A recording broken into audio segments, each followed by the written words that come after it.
Right, so originally when I started reading this, I was singing a bit of Lost Somebody from the album We Got It From Here, Thank You For Your Service, and mentioned that it was my favorite album of all time, and if you wanted to go listen to it, the song Melatonin's pretty good, but also, 5 minutes into the video, accidentally spoiled something from my Meat Part 2 video like a fucking idiot, so now I have to record again from the beginning.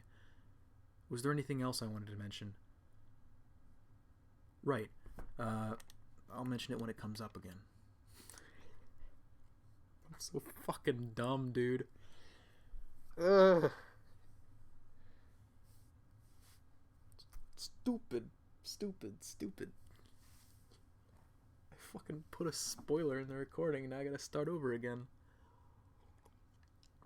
This is what I get for alternating between the two like an idiot. You could be going through all of one, all of candy. You could be going through all of meat, and now you're going through all of candy. You could be doing machete order. You went through the first two parts of meat, and now you're doing candy, and then you're going to go back to meat. Or you could be doing it the fucking idiot way, like I am, and alternating every, 10 chapters. The only stupider thing than that would be to alternate, every chapter, which I don't think anyone would humanly do, but whatever. Last time on Candy, everybody had babies, and alternate universe Jake fell out of the sky dead. And now it is the funeral. It's raining again, coming down in a frigid torrent. John is a pallbearer this time around. Teen Jade is so light, he and Jake alone carry the coffin with ease. Together they trudge through the ankle-deep puddles while their friends line up on either side of the stone steps that lead into the cathedral. It's just them this time. Earthsea's very own dysfunctional collection of old gods. John can't say he misses the clangor of a shameless press hounding them from the edges of what is supposed to be a somber ceremony, but the smallness of the congregation under the tall Gothic ceilings makes Roxy's attitude at the pulpit all the more absurd. She leads John and Jake into the building and down the center of the nave, humming happily to herself the entire time. An equally effusive calliope trails behind her carrying a bouquet of purple flowers. Despite Roxy's insistence that this sad event could only bring them all closer together, the group is sitting in chilly segments on either side of the aisle, pointedly not interacting. Karkat is sitting all on his own, about 6 pews behind Jade and Dave. Gamzee is hanging out by the door, having been banished there by Jane like a wet dog. No one in the cathedral can blame her, because he certainly smells like one. Roxy, bathed in pink and gold light from the stained glass behind her, spreads her arms and begins to speechify. She practically has to shout to be heard over the roar of the rainstorm outside. Right, the one thing that came up when I was originally recording the first 5 minutes of this part is something that my buddy Adam mentioned, which is that Hussey really likes to talk about what color the light is when he's describing a scene, and he noticed this, and I noticed while I'm reading, that Hussey really likes to talk about clothes. Like, when I'm done, I might go through and compile those two things just because they are there so frequently. I don't know. It's funny. It's weird. Thanks everyone for joining today. We're gathered here to honor the memory of alternate universe Jade. Alas, we hardly knew her, by which I mean we didn't know her at all, because she fell out of the sky like a week ago and was already dead. But I think that based on our long acquaintanceship with a live Jade, we can safely assume that she was totally rad. Ugh.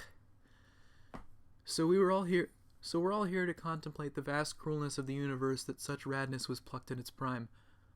Psst, Callie, the roses. Oh, of course. Calliope begins plucking the petals off her bouquet and tossing them into a fluttery, uneven arc over Roxy's impressively coiffed hair. John facepalms audibly in the crowd. He'd spent the entire morning giving one more go at talking Roxy out of the entire affair, but she was stubbornly dedicated to her artistic vision.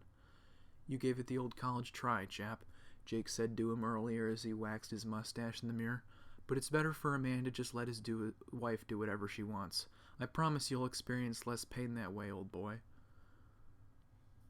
Man, it's really weird that this is not punctuated just like Jake's speech. Purple roses traditionally represent love at first sight. However, these roses are actually red roses that we prepared using a blue dye. The blue rose is the most elusive and mysterious of all flowers. The combination of red and blue in this context is meant to evoke the dual nature of death, and that there is nothing more mysterious and impossible to comprehend than the vast void of the afterlife, but also there's nothing that makes us appreciate the life and love that we already have than the mystery of death. While death is terrifying, there's always joy to be found among the sorrow. Each time we witness death, we fall in love with the important people in our lives all over again. Calliope is gazing at Roxy with glassy eyes.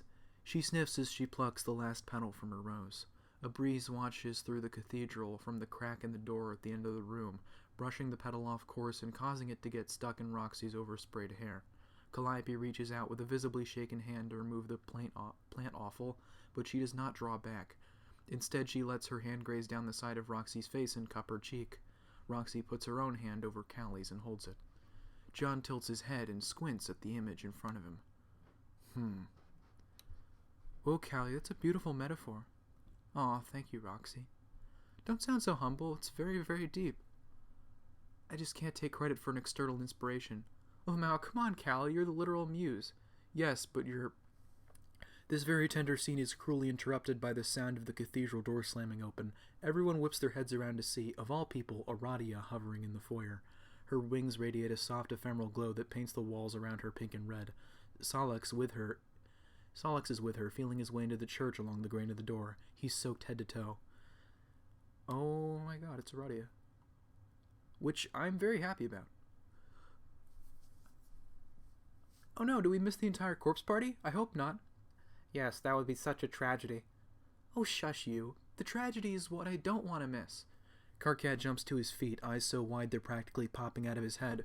Aradia? Holy shit, Solix? Hey, loser. It's been a long time. Oh, he doesn't even lisp. What am I doing? It's been a long time? That's all? Is that all you had to say to me? It's been more than a fucking human decade. I thought you guys were dead. No, I wasn't dead. No, I mean, like, gone forever? I thought that you two literally didn't exist anymore. Or at the very least, were trapped in a dead universe perpetually collapsing into its own asshole. Oh. Nope. Fine. Waltz in here with no explanation whatsoever. Sounds about fucking right. It's not like your sudden and unexplained presence is any less of a joke than this funeral we're having. I mean, why stop at Solix and Aradia? Maybe fucking Nepeta's about to pounce from behind that grotesque statue of human sufferer T-posing over there. Nepeta, are you there? Come on out. The corpse party wouldn't be the same without you.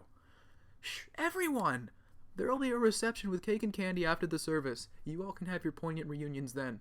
Before we unite in tearful togetherness, we gotta unite in tearful loss. Wait, there's more? I thought that nice speech Callie made was like pretty much the funeral. Lol, no. Callie and I are just getting started. Oh my god. Anyway, where was I? How the infinite mystery of death makes us appreciate the love we have. Right. Roxy starts giving the second act of her eulogy. Aradia glides to the floor and sets her feet on the stone tiling, elfin and weightless. She sidles up to Gamzee and jostles him in the ribs. So I see you managed to get out of the fridge.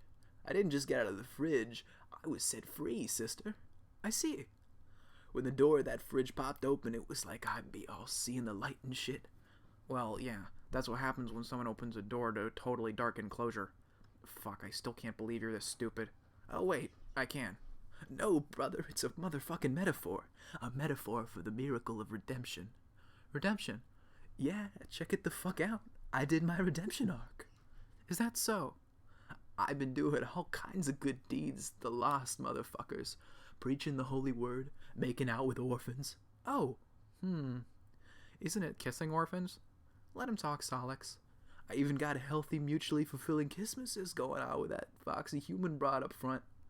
Aradia turns to look in the direction of his lecherous ogle. She observes the bored-looking woman who she recognizes to be Jane. Aradia looks her up and down and arches an eyebrow in approval. It's so nice that you believe all that, Gamzee. I think I can honestly say I'm reasonably happy for you. Oh my god, quiet in the back already. We're trying to have a beautiful and solemn proceeding up here. Oh, I'm sorry. I do agree that it's a beautiful corpse party, but I think it would have been even more beautiful if, we could actually see the corpse. Oh my god, Aradia, why are you still like this? Roxy smacks herself in the forehead, like this is the most obvious thing in the world. Of course, how could she forget the fucking corpse?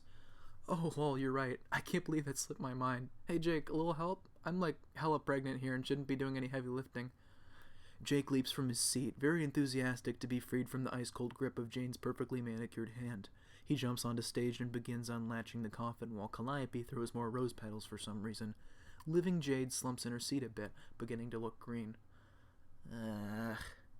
Yo, babe, it's okay. Easy for you to say. You've got practice with this kind of thing. Just remember, it's not actually your corpse. I mean, technically it is. It both is and isn't your corpse at the same time.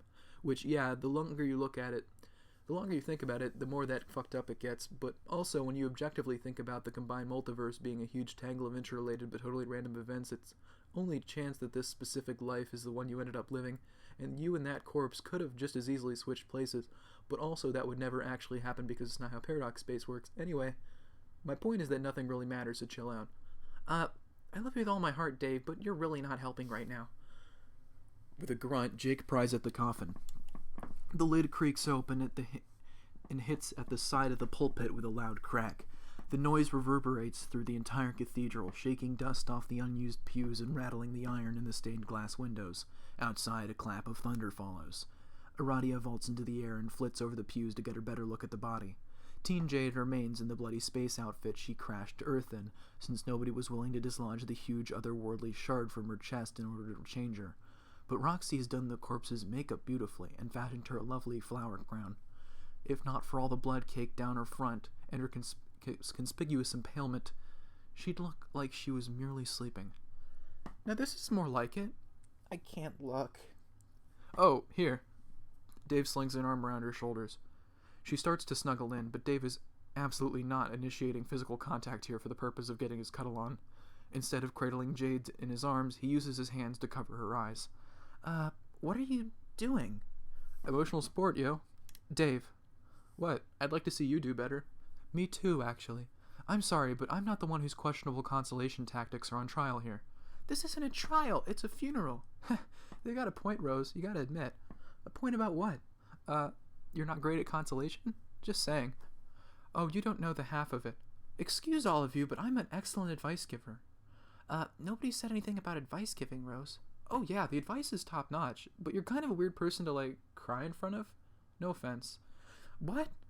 The first time I ever got upset in front of Rose in real life, she put her arms around me and it was so awkward I had to ask her if she was hugging me or reaching for something on the shelf behind me. Everyone, we're getting rather off track. I was doing both for your information. The first time Rose hugged me, it was such a disaster we didn't make eye contact for like a week after. Jade, come here, I shall hold you in my arms. Thank you, Kanaya, at least one of you knows how to treat a lady in distress. Agreed. I've always felt that Kanaya has done an exemplary job of providing a model for compassionate, empathetic behavior, which others of her kind would do well to follow. What the fuck did you just say? I'm sorry, Mr. Vanis. Do you have another unsolicited political opinion you'd like to share with everyone? Considering the shit guys are that shot out of your ignorance cannon, I'd say my opinion's pretty fucking solicited right about now. Everyone, be quiet! Calliope yells so loud that her voice becomes a hollow, howling shriek. The glass in the candelabras above her shatter, snuffing out the candles and filling the choir with blue smoke. She gasps and covers her mouth in both hands, shrinking beneath the startled looks she's receiving from the rest of the funeral goers. Slowly she lowers her arms, staring at both her hands in shock. This time she whispers, Please, Roxy gathered you all here for a reason. At least listen until the end. After that you can argue all you want. Roxy comes back to the pulpit and wraps an arm around Calliope's shoulders. Look, everyone, I'm not dumb, okay, even though I act like it sometimes. I know what's going on here, that we're all drifting apart. And I know that it's just a normal part of growing up and making new families, and I guess learning that some people have unbridgeable divides and political stuff. I can accept that things aren't always going to be the same when we first met, especially with Dirk gone. Damn, even though it's been more than a year, I still feel like he died yesterday. What Callie said earlier about death being mysterious and full of love is true. I don't know if I ever would have gotten up the courage to marry John if Dirk hadn't died. Sometimes I think about what it would have been like if he was still here. I think we can all agree that if Dirk didn't kill himself, there'd be some big difference in the lives of people in this room. I can't say if they'd be good or bad. Maybe when it comes to this kind of thing, like infinite probability and multiple universes and shit, good and bad don't matter. There's no better or worse, just different. Even with dead Jade, who's here to say that the world she came from was actually worse than ours? She probably died a heroic death doing something incredible. We probably only have the great lives we do right now because of her sacrifice. The universal odds of us all being alive and healthy and together like this are so infinitesimally low that it's literally impossible for us to understand with our limited linear consciousness Isn't that amazing? So even if this is the last time we're all ever in the same room like this, I think it's just incredible we could be here in the first place. Out of a sempiternal number of possibilities, we are the only incarnation of this exact specific moment in all of existence. I think that we should all look around and be super grateful for Whoa, fuck. Roxy's voice begins to crack. She staggers off the podium, clutching her bloated stomach. Roxy, are you okay? Of course I'm not okay. I just went into freaking labor. Oh my god. John scrambles to his feet. Oh my god, it's happening again. Oh my god. Oh my god. Oh my god, John, are you just going to keep shouting, oh my god? Are you going to help your wifey out? Oh my god. John stumbles up the stairs to the pulpit, holding his head with both hands. It's actually Jake, still dutifully standing next to the corpse, who catches Roxy under the armpits when she topples backwards. He passes her off to John, who whips up a cushion of wind for her to recline on. Doing okay there, sweetheart? Why'd I let you put this thing inside me? Don't worry, Roxy, we'll get it out as soon as we can. By it, I mean our child. We probably shouldn't even be talking about him in dehumanizing terms before he's even born, huh? Seems kind of like a bad omen. Oh my god, John, shut up. I need like 6 gallons of Demerol stat. Let's go. Right, going. John swoops up his wife in his arms and starts scrambling down the aisle. Wait, I would like to be there as well. Hurry up then. Calliope starts sprinting after John and Roxy, but doesn't make it 2 steps before something stops her in her tracks, a feeling that crawls under her exoskeleton. She stands deathly still for a moment, and then turns to face the coffin. Something about the corpse has transfixed her. She curls her fingers around the rim of the casket and leans in, studying Teen Jade's peaceful face. Suddenly the corpse bolts upright. Calliope yelps and falls on her butt. Adult Jade screams, "Ah! By Jove! Jesus, fuck!" Hair veiling her face, Teen Jade sets her hands on her chest and dissolves the shard bisecting her rib cage. The wound does not heal, but it doesn't bleed either. Jade, you're alive, or, you're not dead. It takes the corpse a while to reply. Everyone waits for her to speak. When the words leave her mouth, they send a chill through the cathedral air. I am not Jade. Slowly, Jade raises her head. The stage makeup Roxy applied earlier is running down her face in dark rivers. Her eyes are solid black, even more than black it seems. They are hollows, penetrating deep into a field of absence so profound, it's hard to imagine a single photon has ever crossed through its infinite expanse. Meeting her gaze is like peering into a realm where light goes to die.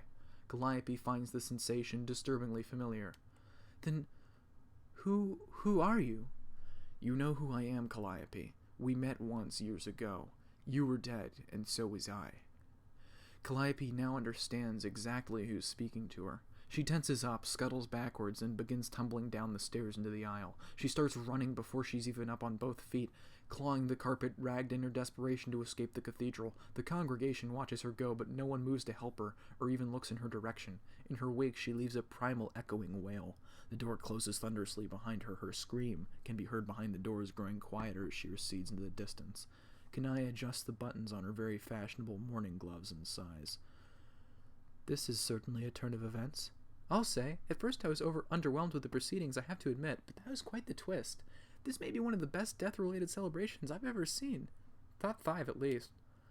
Teen Jade floats out of her coffin with measured glance. Adult Jade shudders as her reanimated duplicate passes by. She slides back into Kanaya's comforting arms and hides her face in the crook of her neck. Teen Jade directs her pitch-black eyes toward the arched marble ceiling and gazes skyward with a sort of intensity and purpose nobody in this crowd has seen in years. It's as if her glare is passing through the roof of the church and continuing unimpeded through the partitions of this very plane of reality itself. You're undoubtedly surprised, but these events were not unpredictable at all. This is exactly what I have been expecting to happen. She spreads her arms and speaks in a voice as deep and dark as the void. And while I cannot say the same thing for the rest of you, I, at least, am exactly where I'm meant to be. Jake meekly raises his hand, now treating the botched funeral as something closer to a classroom setting.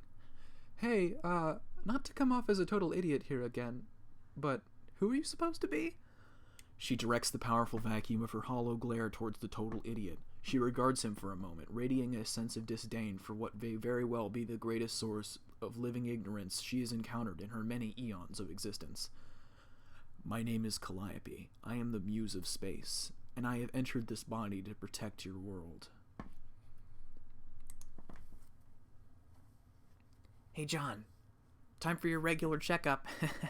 Oh, hey. Oh, hey. Pretty tepid reception from a guy who has in the past begged desperately for even a scrap of my attention. I'm glad to hear from you. It's just, I don't know, a lot's happened recently. I'm sort of numb from all of it. So tell me about it. What, are you my therapist now? No, I'm just a simple girl who loves the taste of your suffering. I'm so hungry out here and alone in Paradox Space, John. Please, nourish me with your pathetic midlife ennui. It's not midlife ennui. I'm not even 30 yet. Come on. Also, I'm married? So yeah.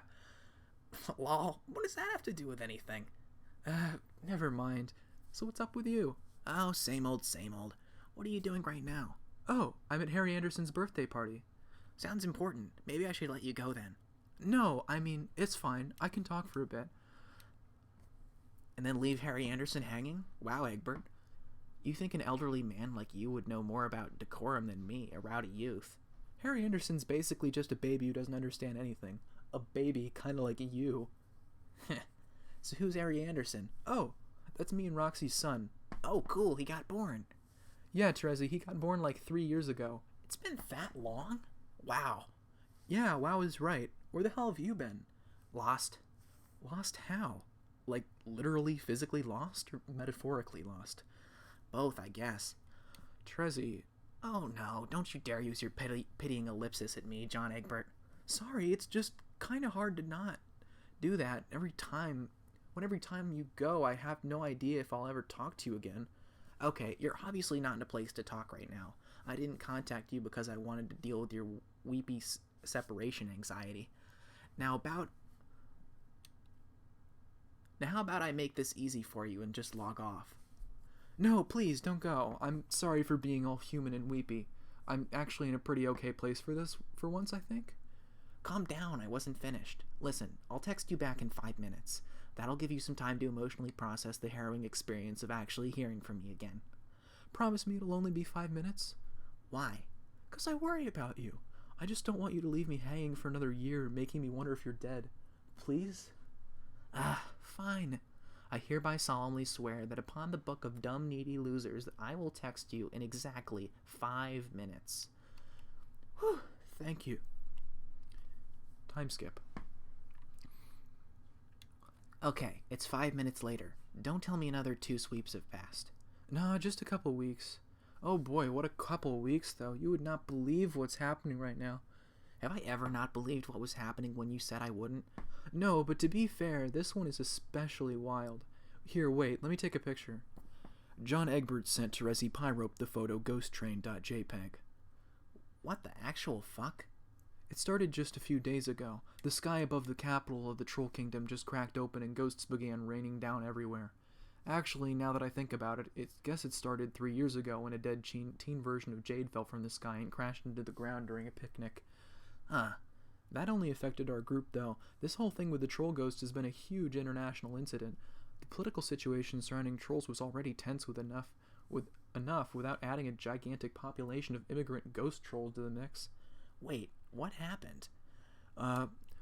Well, because of what we know about Alternian history, the government decided it was probably a bad idea to let trolls reproduce freely, especially considering how different our planet is from Alternia. I suppose that makes sense. Without state-sanctioned culling, the troll population would quickly dominate the planet. Inner Sea doesn't strike me as the sort of place that would take kindly to a lot of culling. Yeah, that was part of the government's official argument. It's either this or culling. But it didn't stop there. Also, a bunch of laws have been passed that restrict the kind of jobs trolls can have. Like they're not allowed to serve in the government or rise past a certain rank in the military. They can't even be judges. I know, it's pretty bad here. Considering the goal is to limit the spread and influence of trolls, this all seems like quite an Alternian solution. Well, Jane is sort of a key political player now. She's not in the government exactly, but she has so much money she may as well be the government. Her company can do basically whatever it wants, and it seems more and more like what it wants is to make sure the politicians are saying exactly what it wants them to say. I always suspected she'd been swayed by the contest more than she ever let on. Yeah, I guess she was. Although, I don't know, for some reason it doesn't feel right to me. I knew a grown-up version of Jane. She was my Nana. I never met her before she came back until she came back as a sprite, but she just seemed like a kindly old grandma who liked to play pranks. Not a Genocide fan? not even close. I just can't believe how fast everything deteriorated. Don't tell me everyone's just taking this lying down. Of course not. Kanaya and Rose are both heavily involved in grassroots activism right now. And Karkat, he's gone completely off the grid. At first we all assumed the reason he ran away was because he got fed up with his shitty poly relationship, which is probably part of it, honestly. Now I keep seeing his face all over the resistance posters. Think they might have actually put him in charge? I always knew he had it in him. Yeah, Dave's heartbroken though. Why doesn't Dave just go and join him then? I don't know. He worries about Jade, I guess. Jade would be fine. She's the most resilient out of all of you. You know how Dave is. Yeah, loyal to a fault. Yeah, he... Oh my god, holy shit, hang on. I gotta take another picture. John Egbert sent to Resi Pyro the photo pb&j.jpg. What the fuck is this? Don't type your laughs out at me after tricking me into looking at this abomination. I thought you might find it interesting. Why would I ever want to see Gamzee making out with Tavros again? Again? Disgusting. In public and everything. Oh, it's always in public. This is how Gamzee helps people have their redemption arcs. By making out with them? Well, not always. Sometimes he has them make out with each other. Usually he just feeds them milk out of that stupid baby bottle he keeps with him all the time. I think it's supposed to be like some completely idiotic form of baptism he made up. What? Anyway, speaking of Tavros, what do you think about the morality of kidnapping someone if they're really unhappy and also possibly being abused? What? Okay, so like, if you kidnap someone and the situation you're kidnapping them into is way better than the one you kidnapped them out of, that's not morally wrong, right? John, are you trying to get me all flustered with such highly illegal sweet talk? No. Are you flustered? I might be if I thought you'd actually break the law. Hey, I could totally do it. I'll believe it when I smell it. Okay, well I guess I'm gonna do it then. Sure. I'm totally gonna do it. Next time we talk, it'll be me telling you all about my successful and highly illegal kidnapping venture. Whatever you say. Anyway, nice huddle, Egbert, but I have to go. Wait. What? You're going already? You barely said anything. You just listened to me ramble about Earthsea's problems. Isn't that how these conversations usually go? Yeah, I guess it is. But it doesn't have to be like that, you know? Huh. So, what's going on with you? Did it occur to you that maybe the reason I call you is because I want a brief reprieve from what's going on with me? Oh, yeah, that makes sense. I just don't want you to feel that you're like my psychiatrist or whatever. Aw, that's cute. Don't worry about me, John. If you're bugging me, I'd just stop texting.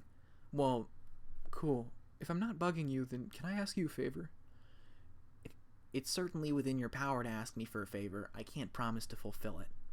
Now I feel even dumber for what I'm about to ask. I don't even know if I want to do it now. Out with it, Egbert. Fine, I'll do it, whatever it is. Just so you cease this maddening nerd boy insecurity. Okay. Can you take a selfie? What? And send it to me. Oh my god, I probably sound so creepy right now. Hey, don't laugh. Look, it's just that after all the talking we've done over the years, you're pretty important to me, Trezzy. And with everything getting so weird, I've been getting scared lately. So in case things go to shit over there, things go to shit over here, wherever you are, I just want to make sure I have something to remember you by. Oh. So will you do it? Terezi doesn't answer, which is what John was expecting. He frowns and pockets his phone, blinking at the sudden brightness above him. The sky is ripped open in a dozen places, spilling ghosts and razor shards of unreality. John shields his face against the neon glare and scans the park for his family. Roxy and Calliope usually come to listen to Gamzee preach, and John's long since grown tired of trying to talk them out of it. The best he can do at this point is tag along to make sure that young Harry Anderson isn't hearing all this utter nonsense, without the usual tempering influence of his skeptical father. It's the responsible adult thing to do. Well, it would be a responsible adult thing to do if John were actually doing it. Instead, he just spent the last 10 minutes surreptitiously texting Rezi under the hem of his suit jacket. Now he's lost track of his wife, his son, and his wife's sort of ex-girlfriend in the enraptured throng of all these brainless clown worshippers. The crowd is mostly ghosts, but there's a substantial number of carapace and human citizens out here tonight, straining to get a good look at the newly redeemed acolytes. John's eye wanders toward the center of the crowd's focus. Looks like a conversation is taking place right now. Now we welcome into the dope arms of Mother Redemption this lowly penitent who's all kinds of sorry about his past deeds. Oh yeah, I'm very redeemed. Very redeemed. Are you sure? If you don't believe me, what would I have to do to what would I have to do? Fucking crawl on the ground at your feet? Snorting and snuffing your shoes like a mushroom-sniffing pork fiend? Sizing up those covetous sweaty delicacies stuff within? I'm not gonna try to do an Octopimp voice, so like, I don't know what I'm doing here, man. Sizing up those sweaty delicacies stuff within? Like a couple of premium shrimp loaves garnished with exquisite pygmy soiree wieners? I'm a worm, Fef. I'm the lowest of the worst. Okay, if that's really how you feel, I guess I can accept your apology. Nice. Now this is what I'm talking about. All this forgiveness and shit in this motherfucking house. After all, what's a little murder between more rails? I guess that's true. It happens to the best of us. You both are so close to the redemption now. First, a little righteous splash of the nana nectar to cleanse that dankness from your souls. Gamzee takes out a baby bottle and flicks it, covering them both with little drops of milk, as clergy does with holy water. He then takes a swig from the bottle himself before returning it to his codpiece. Now, kiss, my motherfuckers. Finally. Pucker up, Fef, and plant one on me. You gotta, it's the rules. The motherfucker's right. It'd all be fucking critical to both your redemption to kiss and make up. If it's for redemption, then very well. Oh, fuck yeah. Rub-a-dub-tub, come give me a glove. John makes a disgusted face as Gamzee grabs the two trolls by a horn each and mashes their faces together. One of them looks extremely into it, the other not so much. John would have been transfixed by the spectacle for longer if his phone didn't start buzzing in his pocket again. He fumbles it out of his coat and checks. Terezi Pyrope sent John Egbert the photo here.jpg.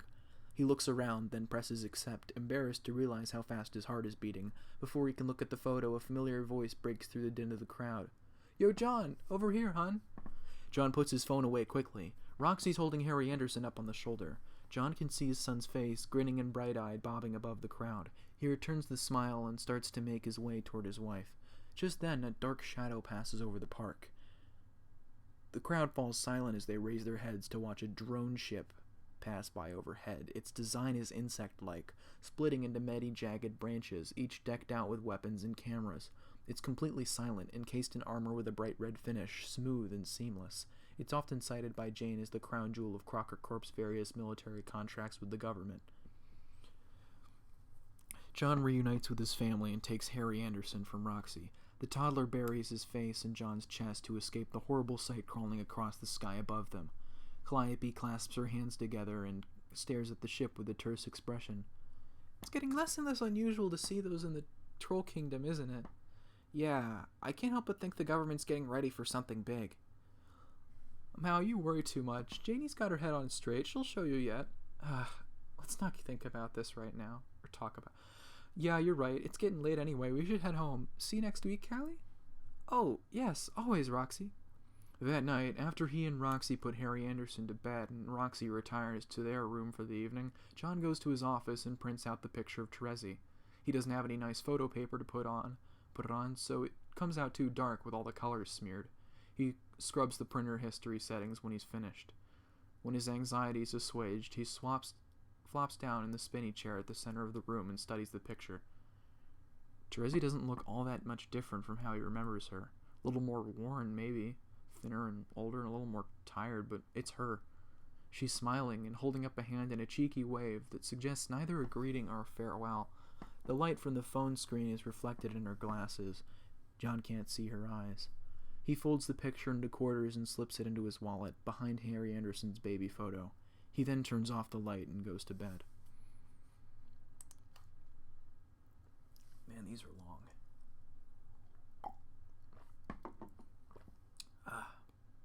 Look how long this one is. Look at that scroll bar. Fuck. Dude, I'm gonna be here for the rest of my life. Man, these are long. Look at that scroll bar. Fuck. Dude, I'm gonna be here for the rest of my life. Let me check my Discord.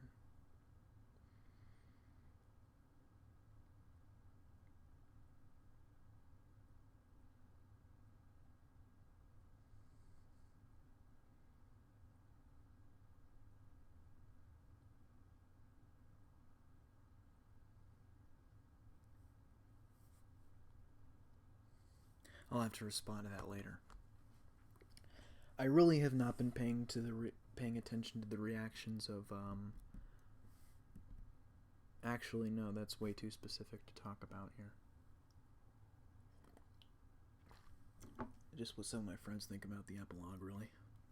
But I haven't finished reading it, so I can't really participate in that conversation yet.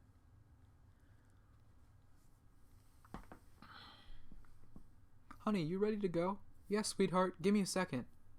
John finishes fixing his tie in the bedroom mirror, taking a moment to check the hallway door in the reflection.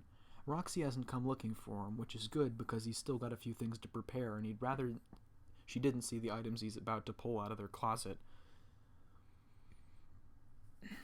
He hasn't told his wife what he's planning because he doesn't want to be talked out of it. Typically, he rankles at the prospect of spending time with Jane and her family, so Roxy was surprised when he agreed to hold Harry Anderson's 5th birthday party at Jane's mansion. But she didn't question him about it. In fact, all she did was tip her head up at him and blink a few times, her long eyelashes catching the light, making her eyes look like mirrors. It was disconcerting for reasons he couldn't put his finger on. It's not like Roxy had ever been argumentative exactly. He just seems to remember someone from his youth who was somewhat more contrarian in spirit than this person he's married to now. Back when they were dating, John always thought she was acting a little off. Not quite in a bad way, but perhaps a little too in love, too fast. At least she still seemed like herself most of the time, but since the wedding, every year that goes by, she seems to just become a little more conciliatory. Not toward him, but toward life in general. She indulges Harry Anderson liberally and almost thoughtlessly. She doesn't care that her best friend is slowly turning into an executive overseeing the corporate arm up the puppet ass of a ruthless dictatorship. She still thinks Gamzee is being sincere about all this redemption bullshit, even though he's been casting an increasingly dark and hungry shadow behind Jane, a malicious royal vizier to her burgeoning imperial persona. John's been frustrated with it in a quiet, guilty way, because he loves his wife. And even more than that, he loves their son. When he doesn't think too hard about all this stuff, it seems perfect. But sometimes John can't help but lie awake at night, staring at the dark ceiling until he loses grip on his perfect life entirely.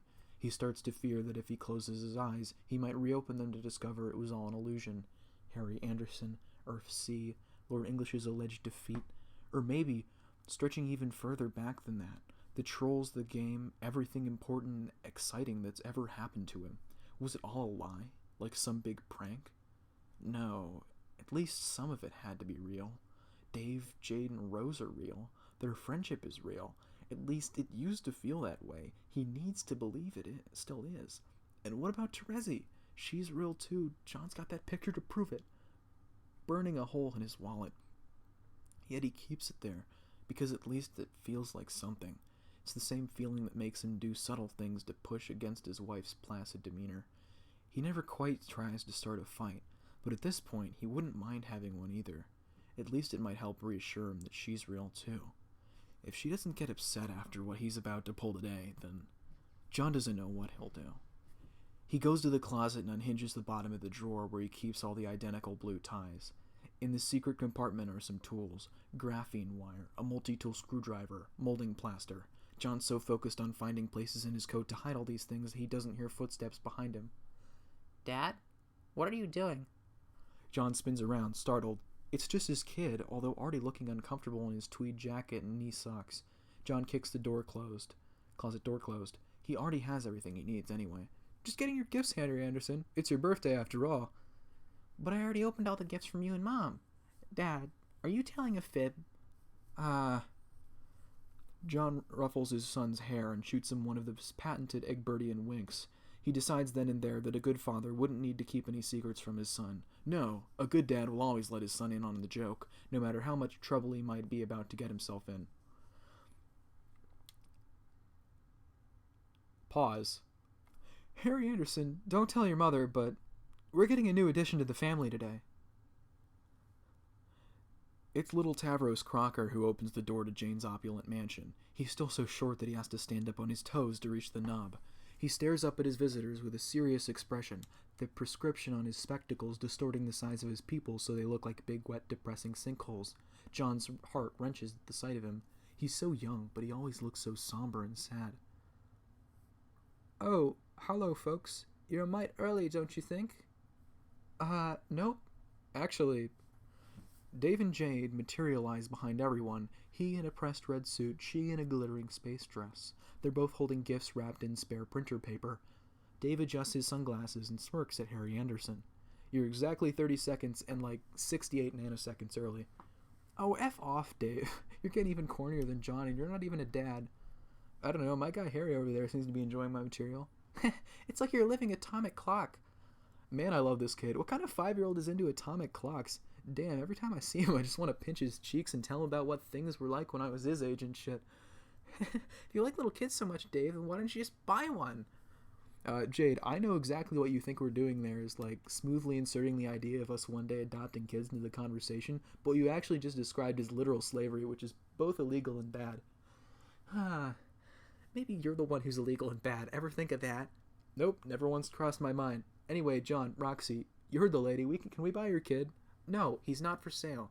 Do you want to all come in or not? Tavros has been waiting patiently for the adults to finish talking the whole time, like he always does. He leads everyone inside with a stoic countenance more befitting of a footman than the firstborn son of the planet's wealthiest family. So, where's your mom and dad?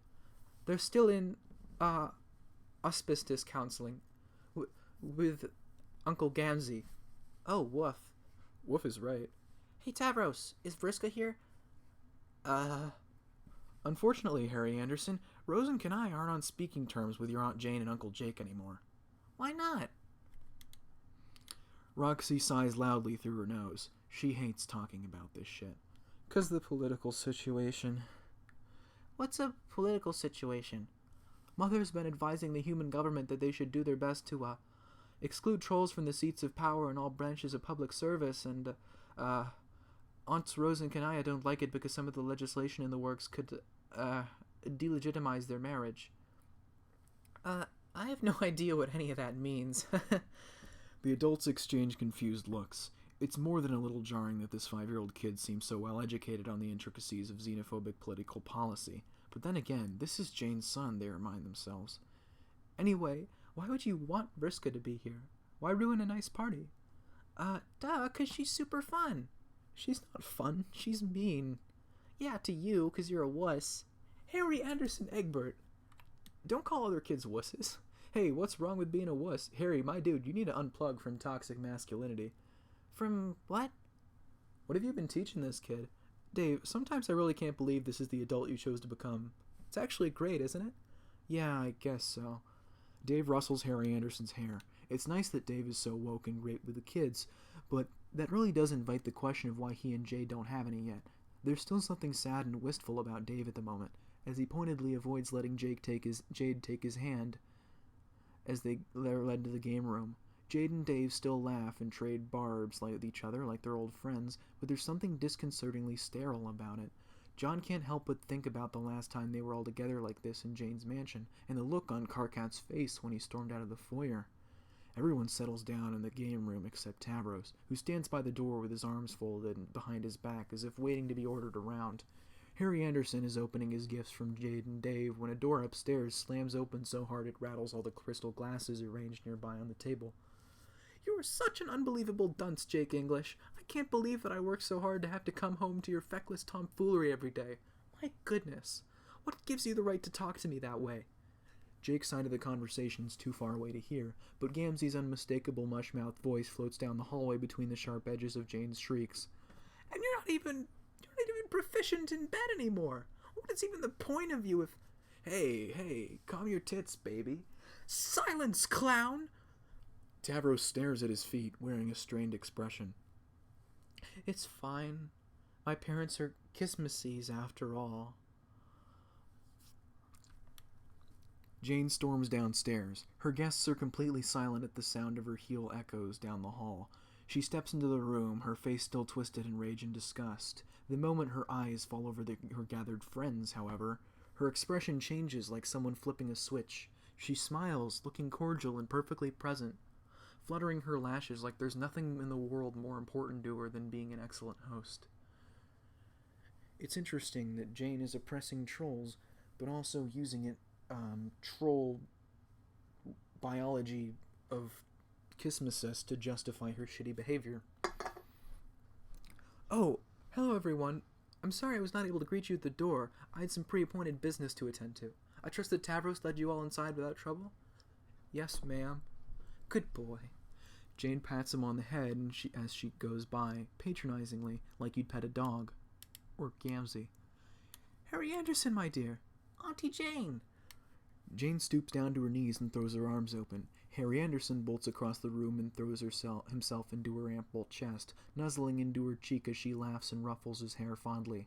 John turns his head aside so that no one sees the queasy face he's making. Jane is, unfortunately, Harry Anderson's favorite aunt. She gained his affection the same way she gains everyone's affection. She fucking bought it. Look at you, you're so big and strong since I last saw you. I grew a whole 3 inches. Yes, I can see that. You're going to be quite the strapping young man before we know it.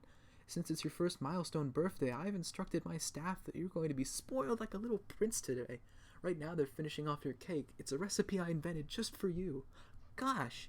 And I've got your present all wrapped up too. It's too big to keep in the house, however, so after cake and tea, we'll go see it in the backyard. You're the best, Auntie Jane. Oh no. Jane, please don't tell me you commissioned one of those drone thingies for my son. Jane rises to her feet, huffing. And if I did, John, what would be the problem with that? Are you saying that you don't want to assure your son's safety? In troubled times such as these, one can never be too careful. Roxy, back me up here, honey. There's no way you'd be okay with that, right? Roxy fiddles with one of her earrings and casts her gaze around the room, looking at every and anything but her husband. Dave and Jade have also developed a profound interest in the patterns woven into the expensive carpet under their feet. Well, I can't say I'm comfy with it, but... What? Janie means well, and John, it'd be rude to just refuse a gift from my bestie like that. Besides, you're just assuming she got Harry Anderson an Imperial drone. She never said that was what it was. Did you, Jane? Jane's tight-jawed silence confirms that she did, indeed, have a literal instrument of government oppression crafted for their son on the momentous occasion of his 5th birthday. John has to pinch his nose and practice controlled breathing to keep himself from getting mad for real.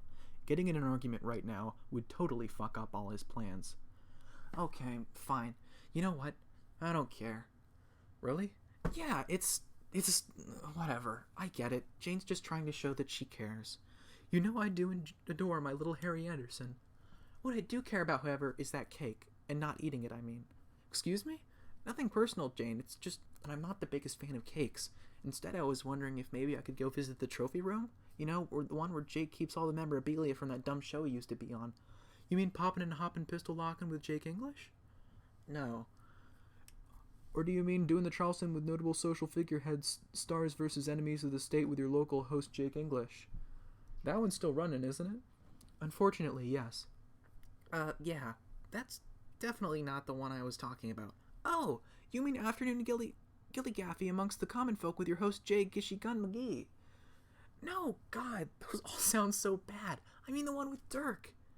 Dude, you mean the classic primetime program Rumble into Pumpkin Patch? Yeah, that one. Ew, why do you want to look after stuff from Rumble into Pumpkin Patch? Why not? I don't know, it just seems kind of morbid with Dirk dead and all, don't you think? Also, that show was really gross.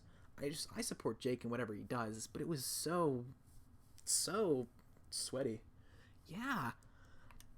I don't know, I just feel like it was an important cultural milestone, and I missed it by being all mopey and depressed for like 5 years straight. So what do you think, Tavros? Want to show me all about your dad's glory days? Tavros blinks up at John in surprise. Oh, I can take you there, John. No, that's fine. I'd like to get some time to know my nephew, or cousin? Ecto-brother? Oh my god, Dave, I just realized that when we get married, it'll make John and Rose siblings-in-law. Which is funny, because, John is technically already your father-in-law. Yep, that's totally what our friend group needs, to be even more incestuous. What does incestuous mean? It means that everyone's really good friends, Harry Anderson. It's just a dumb fancy word for BFFs. It's just a big hard word for grown-ups, so feel free to unknow it now, sweetie. Oh yeah, that's totally it. Hey Tavros, let's go, buddy. John sets a hand on Tavros's back and pushes him out of the room.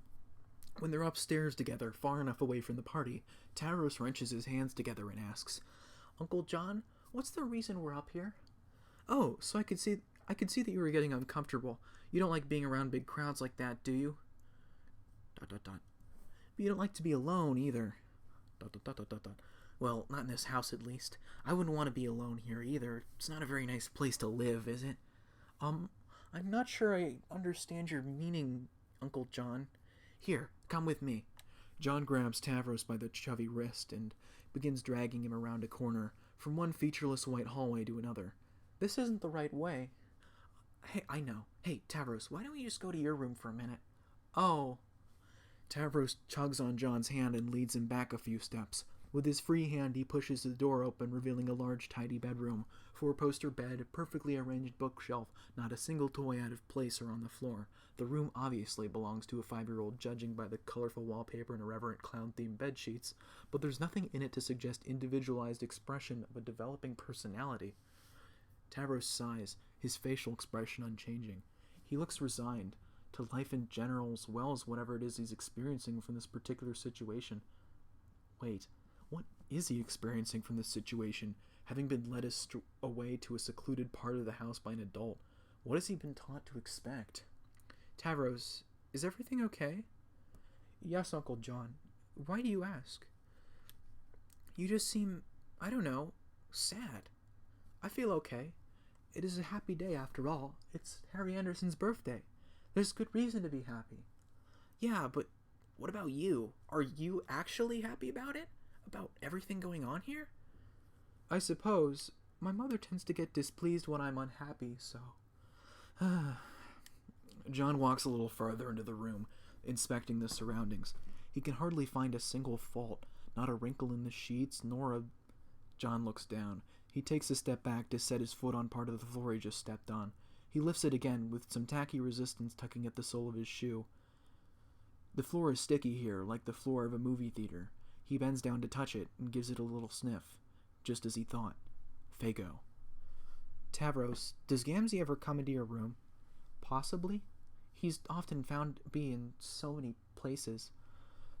John glances under the bed, then sees it. A half-finished bottle of Fago. Isn't that his Fago here? Oh, my, no. Please, Uncle John, don't tell my mother. Tell her what? The Fago's mine. My uncle gives it to me sometimes. My mother strictly forbids it, of course. John nervously ponders this response and everything about the boy's life it could be implying. He takes a deep breath and becomes very serious. He places a hand on Tavros' shoulder and looks him directly into the eye. Tavros, listen to me. Are you getting bad touched by your Uncle Gamzee? Tavros seems taken aback by the question, then appears thoughtful. Oh, no? But yes, I can gather how you might draw that conclusion. You can? Why? It just seems like a thing that would eventually happen to me, does it not? A look of sadness washes over John's face, a sadness deeper than either kind that he could summon for the previous 2 funerals he's attended. What would make you say that? Well, I think for the same reason you led yourself to wonder, Uncle John. He's a very, very bad clown uncle, but I think I'm not allowed to say or think such a thing. Why not? Because Uncle Gamzee's undertaken his redemption arc. With a spirit of great sincerity, I've been told. So, the truth is, no matter how I may feel about him, Mother tells me he's not actually bad, and therefore anything he does cannot truly be considered bad either, or otherwise we're not respecting his repentance, or the others he saved. Tavros sighs again. John makes no effort to disguise his look of grave disapproval and sorrow.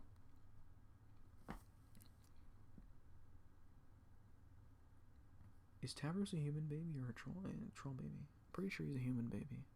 Because I've been picturing him as like a little tiny Tavros in my mind, but he's obviously not. Or, because he's not like a genetic clone like little baby Vriska is.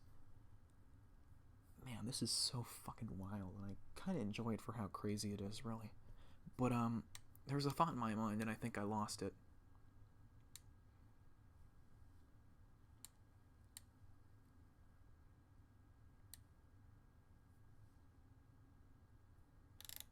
I don't think I have it.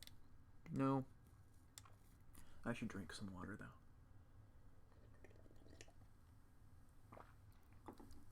Tavros sighs again. John makes no effort to disguise his grave look of disapproval and sorrow. I don't want you to worry too much, though. His occasional sojourns in my room are not of any specially ill intent, I don't think. He's told me in confidence that his intention is to train me. Train you? Yes, in matters of combat, philosophy, life, love. I suppose to behave in the way a mentor does, as he sees it. Anger wells up in John anew. He gets to his feet in a flurry, a literal one. A gust of wind whisks through the room, clattering open the closet door and rustling a perfectly arranged stack of papers off the desk. They flutter through the room like dead leaves caught in an autumn storm. Soon the room is howling with the sustained winds. That's it! Tavros, start packing right now. Packing? Yeah, one big bag with some of your clothes, your favorite toys and books, that kind of thing. I don't understand. Tavros, I have to get you out of here. Now. What? I'm gonna take you away so that you can live with me, Harry Anderson, and your Aunt Roxy.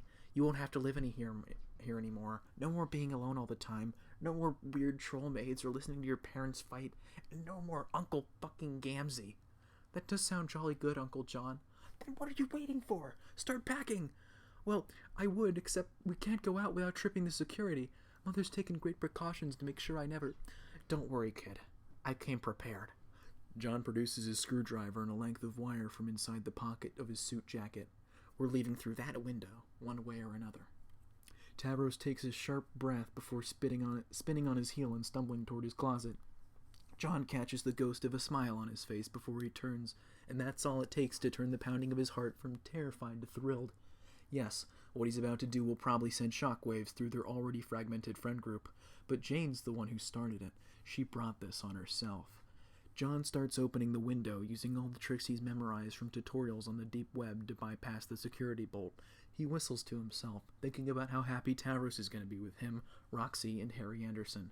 Jane barely even seems to like the kid, but Jake does. Jake loves him, even though he was so totally trapped into this unhappy relationship because of the pregnancy.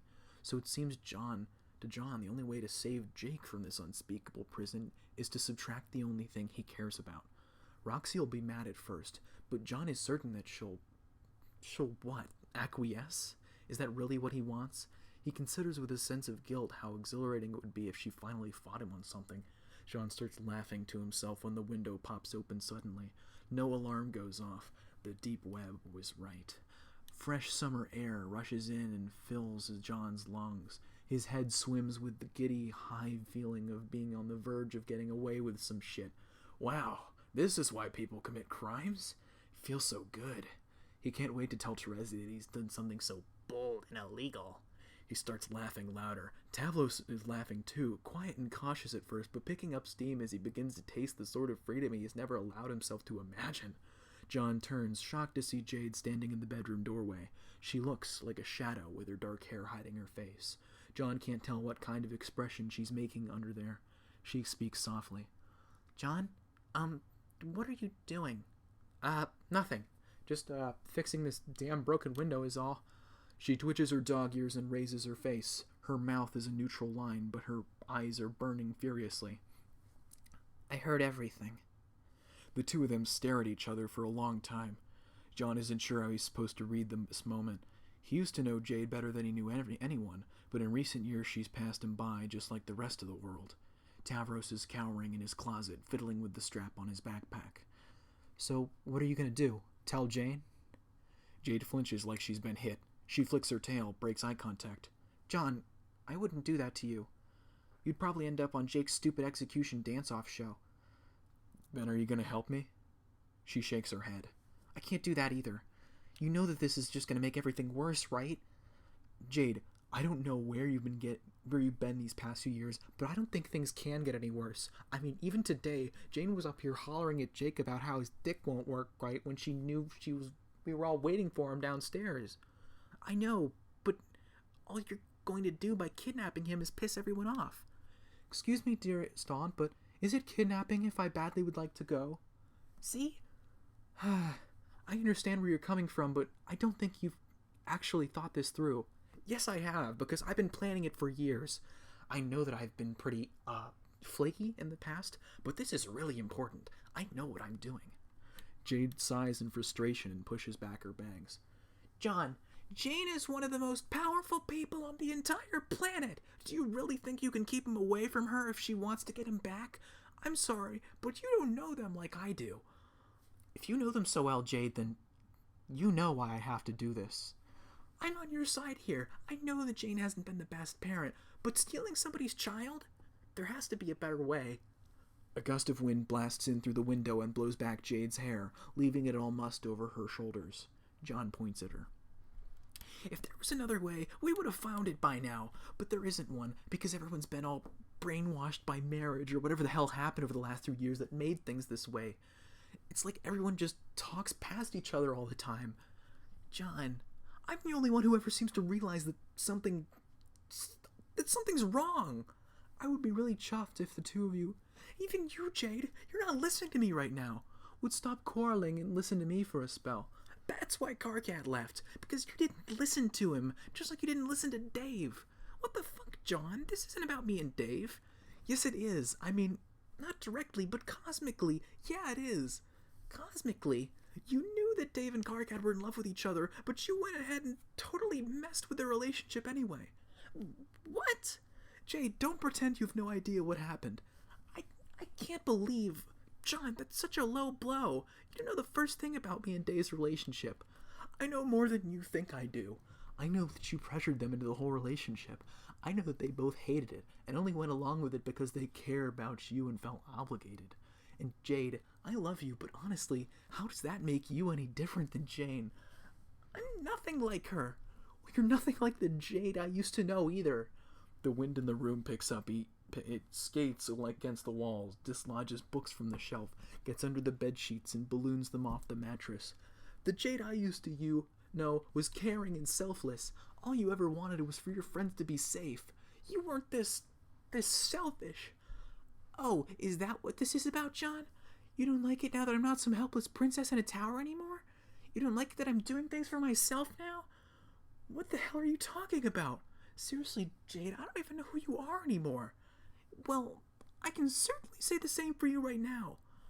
Aunt Jade, Uncle John, you should really, John and Jade stop. There's another shadow cast in the doorway, a much darker one.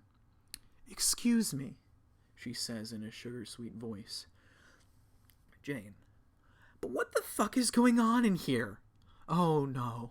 Jane, we were just hollering at each other so loudly that everyone in the downed house can hear you? Oh, like you're one to talk. John, I know that we've not been as close in recent years as we were in the past, but I'd like to think that at the very least our familiar relationship would make it so that you felt you could talk to me face to face if you think my method of parroting is insufficient. Are you sure? Do you really want to know what I think? Oh, no. Please, John, illuminate me. A lash of wind whips from window to door and down the hall in time to meet the rest of the partygoers, now including Jake Crocker himself. They've all come upstairs to investigate the noise. Tavros flinches when a book slams against the closet door 2 inches from his face.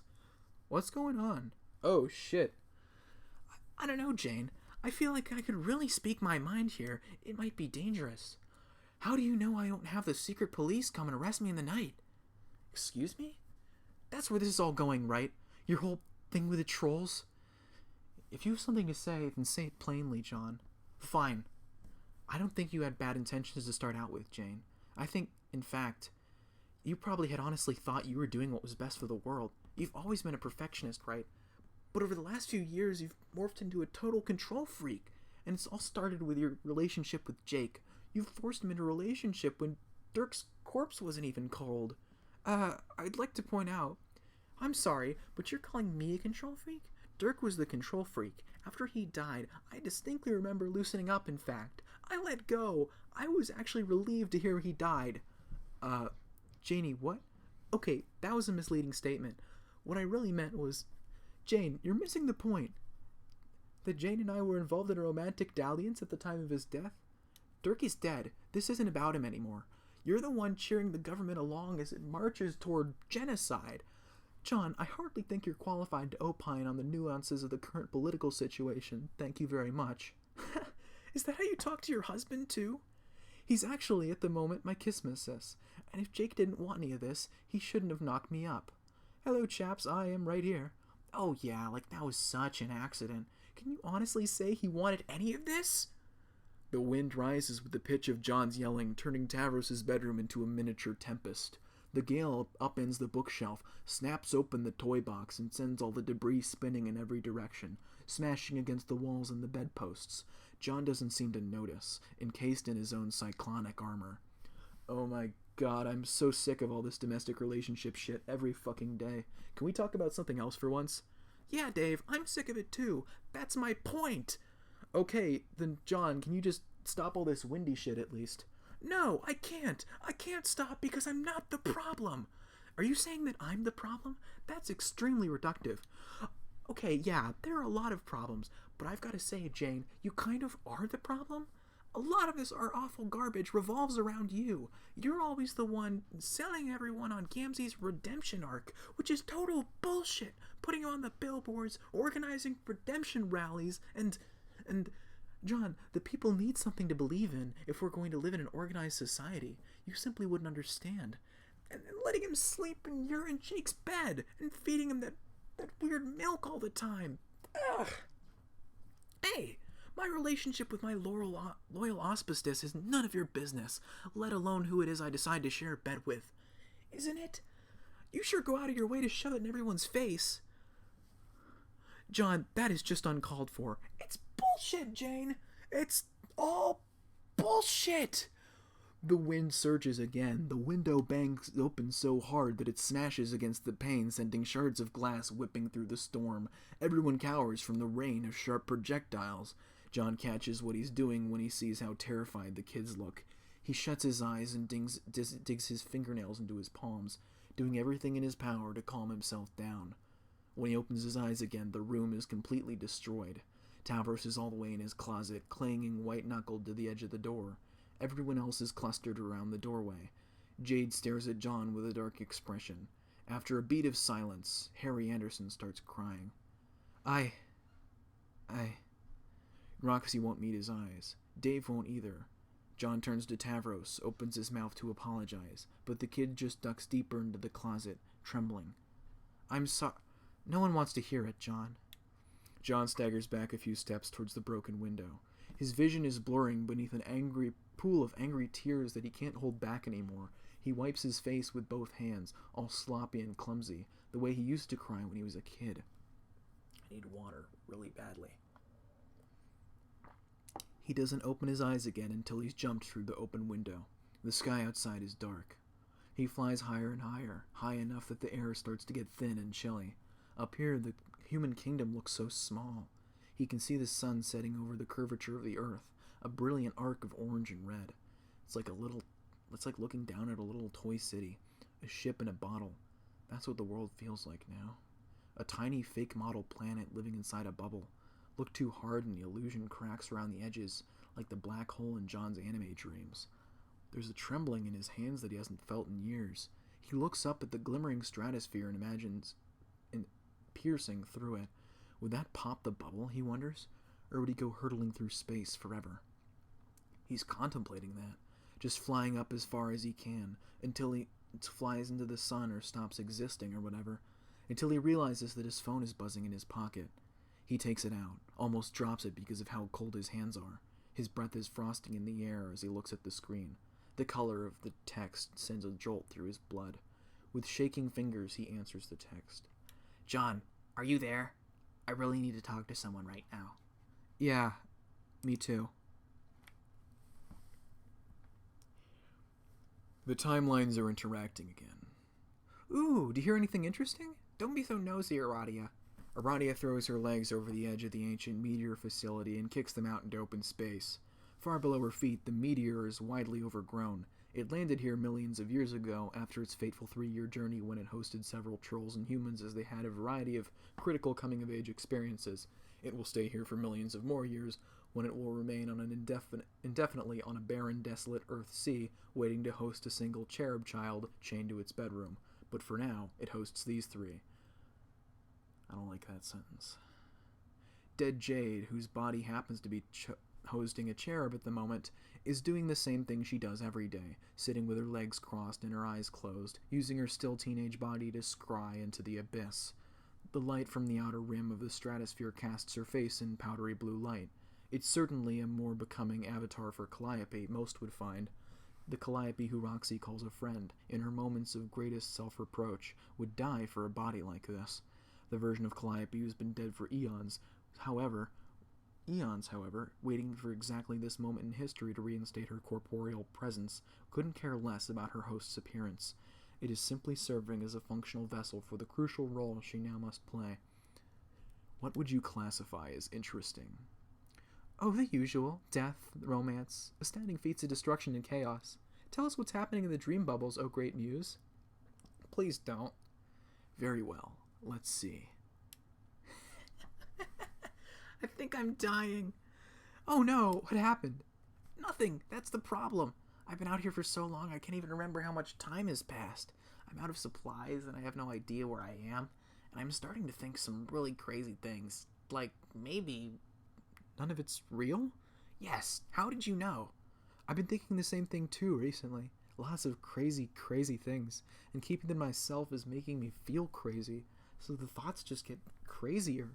Yeah, I can't remember the sound of anyone's voice but my own. Well, your voice is pretty unforgettable. Are you negging me, Egbert? Maybe. Pretty half-assed, but I'm flattered you think my voice is adorable. No, I was obviously implying that your voice was annoying. Come on. I got that, but since it was a lame neg, you were actually suggesting the opposite, which means you think it's cute, right? I'm sorry, Your Honor, but the defense would like to plead the right to, stop talking about this. First of all, as I've already explained on numerous occasions, defense isn't a thing in my culture. Exactly which candy-ass legal tradition are you trying to reference here? I don't know. I just said a thing that sounded kind of lawyery. You know, like a joke. You still remember jokes, right, Trezzy? Or did you forget all those, too? I'm just curious if the pathetically soft legal traditions of your old planet... One can at least hope your new planet has figured out a judicial system that has more teeth. Yeah, I think Earth C has been getting there lately. You've no idea how much this warms my pump biscuit to hear. Well, I'm glad you're at least getting a kick out of it. Please, John, I don't have much anymore. Just let me have this. Okay. For someone who's suffering so much, you sure seem like you're still full of piss and vinegar out there. Are you sure you're dying? Yeah, I'm sure. Aradia leans over and sticks her nose into Dead Jade's face. She watches how her eyebrows wrinkle at the center, just a little bit. So, what do you see? Nothing I would describe as interesting. Please stop distracting me. Okay, if that's what you really want. It is. Aradia, could you stop fucking bothering her? What are we even doing here? Serving as, like, the attendants for the super ancient wise goddess or whatever the fuck she is? If all you're gonna do is get in her face and hassle her about whatever cool shit is going on in her visions. It's okay, I'm sorry. I'm just really curious. No sign of her yet? No. Terezi, seriously, it's been years here. When are you gonna give up and accept that she's probably... Probably what? You know, dead. Terezi, Briscoe's dead, and none of us are going to see or hear from her ever again. Not even you. And you know what I think? I think that even if you did find Briscoe, it wouldn't matter, because I don't think she deserves your friendship anymore. Oh? If she cared about you as much as you care about her, she wouldn't have fucked off like this forever, driving you crazy with doubt and uncertainty, making you chase her through infinite nothingness until you almost starved to death. She would have at least given you the courtesy of closure. That's not what Briscoe's like, John. Yeah, I guess not. So why are you still trying so hard? Aradia stretches her arms over her head and yawns. She launches from her perch at the edge of the meteor facility with a little somersault, coasting through the air so that she's level with Solix's face. She gives one of his horns a light tap to affirm her proximity. She talks in 5-word sentences, so even I'm still in the dark about what it is she's really trying to accomplish. From what I've pieced together, she needs to stay in these trances or we're all doomed. Radia, being doomed is all I used to ever talk about. Even I've chilled out on that shit by now. So you don't believe her? Shrug. All I'm doing here is keeping you company, like usual. The work is important. See? Okay, the least you could do is tell us why we're all doomed. Doomed is not a word I would use to describe the condition of those on this world. Even if my work is unsuccessful, the stakes for everyone here have nothing to do with the issue of mortality. To frame the matter that way would be misleading. To the extent that it is my naturally endowed duty to defend the innocent from wanton acts of destruction, from degradation and dissolution, it is also my duty to tell the truth to those I protect.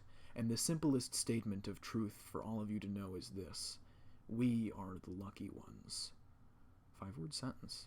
Calliope lets out a long, thin sigh from beneath the teeth of Jade's corpse. It's more for effect than anything, as corpses don't actually need to breathe. We're the ones fortunate enough to live in a reality that is beyond the influence of the prince. Who the fuck is the prince?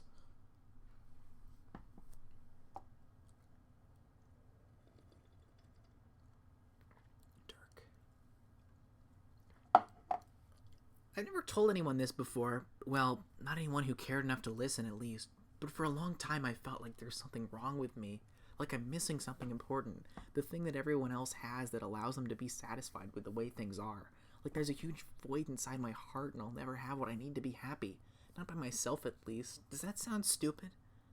No, I felt like that too. I felt like that for years. Like maybe I died? Or maybe everyone died back in the medium and I'm the only one who realizes it. Like I'm that kid in the movie where Bruce Willis is dead and as a surprise at the end. Except Ghost John crawled back inside my skin and he's wearing it like a Halloween costume. And that's why there's a huge hole inside of me. Maybe that's why you feel like you're the only person who understands me anymore. Because we've both got big howling ghost holes inside us and talking to each other makes us feel less lonely. That's what we did, Terezi. We filled each other's holes. What? Reread what you just wrote, dump ass. Terezi, get your mind out of the gutter. I thought we were having a serious moment here. John, I am serious. I think this is the end for me. I'm dizzy and sick, and I can't smell straight. I feel like I could just lay down in this endless sea of nothing and just go to sleep. At this point, it would almost be a relief if I didn't wake up. You don't have to do that, Terezi. You could just come home. Please come home. Then what? I don't know. We hang out and stuff? John, you still don't get it. Earthsea is not my home. Do you really miss Alternia that bad? I did for a long time. More than Karkat and Kanaya did, at least. But I have no idea anymore. Alternia, Vriska, Scrub. I'm so confused about what I want. Ugh. I thought that not killing her would make me feel better, but instead it's like I retconned a huge chunk out of my soul. I erased an action of regret and grief, and just turned around and turned it into something I can't stop chasing after. Maybe what I did was necessary to save everyone else, but it sure didn't save me. So maybe that means the only thing left to do is let her go? I can't, John. Not even while I'm on death's door, apparently. Terezi, I think it's time for me to go. Goodbye, John. No, don't go. Please don't do this. If you just go off and die and I never hear from you again, I don't think I can handle that. John, stop this. You're embarrassing both of us. Terezi, if you have no intent of ever coming home, why did you even bother calling me? Are you really telling me you didn't want me to talk you out of it? I really didn't. And what did you want? Let's say I wanted to give you the courtesy of closure. Dead Jade's eyes slowly flutter open. She gets to her feet and brushes down her skirt. Are you done working for the day? The work is never finished. Not until I'm able to deal with the prince myself. And when will that be? The meteor is passing beyond the fall of night. Dead Jade, standing half in light, half in darkness, looks up at the sky. Not soon enough. Dude, I am not even halfway through. Wow, what is the time? I am an hour and 20 minutes in, and I have done 4 pages. I need a pee break, man. Be right back.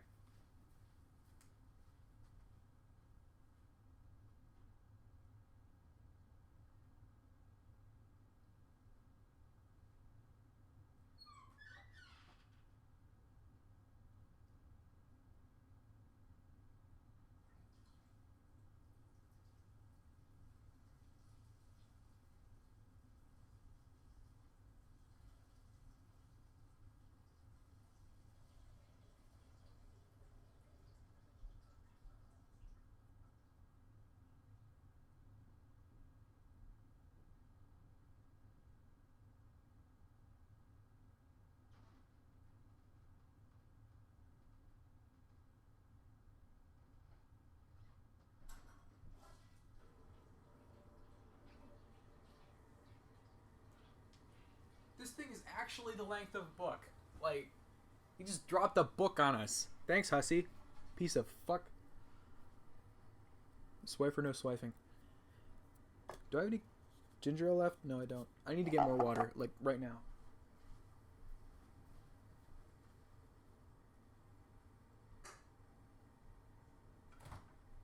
Maybe I'll get the beer from the fridge. How about that? Milk. That's gonna leave a terrible aftertaste in my mouth. I guess I'll just go get water. There's some grapes. I love grapes. No, I don't want these. I do not want these grapes. Oh shit, no. Terrible. Oh, there's like half a Thin Man in here. That's acceptable.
Okay, I got like 4 times as much water as I have had for the previous parts. I just got 2 full glasses of water, where I've been carrying around like a little cup half the size. I got some Snyder's cheddar pretzel pieces. I don't know. Is it candy? Is it meat? Fuck off. Fuck the metaphor. You know, for as totally silent as Hussy is, he's very good to us. By which I mean he's a dedicated man. He is like paying for high swap out of pocket, and he really did just fucking write a book for the epilogue. It could have been anything, and he, whoo, shit, we lost faith in it. He's, I don't know, man, whatever. Just like, ye of little faith, who enter here, this is what you get. You may not like it, but you know what? The man delivers. He's always delivered. He's a fucking powerhouse, and he cares one way or another about his readers. For 3 to 4, 5 years, you might think he doesn't, but he does quite a bit. God damn, man. I want some pretzel pieces. Let's get this pretzel. Oh, it's, oh shit, it's like the stuff at the bottom too. Yeah. Yeah, boy.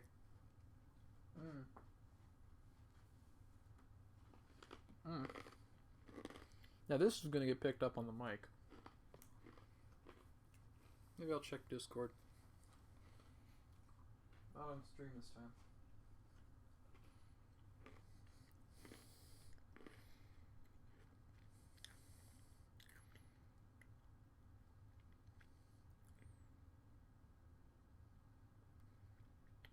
Okay, so I definitely can't read that. It is spoilers all the way down.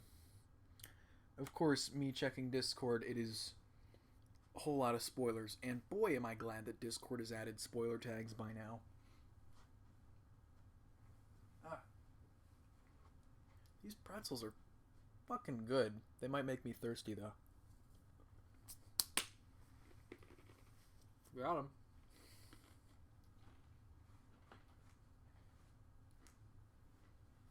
You've learned to skip by now, right? I would hope.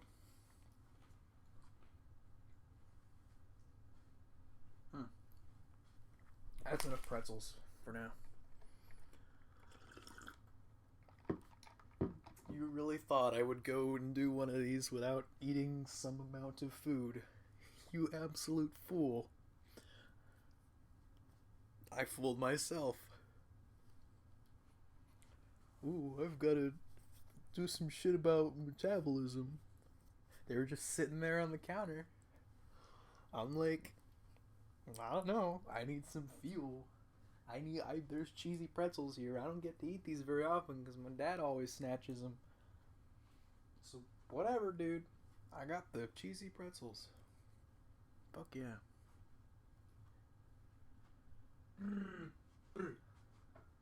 I'll put a pillow on this chair.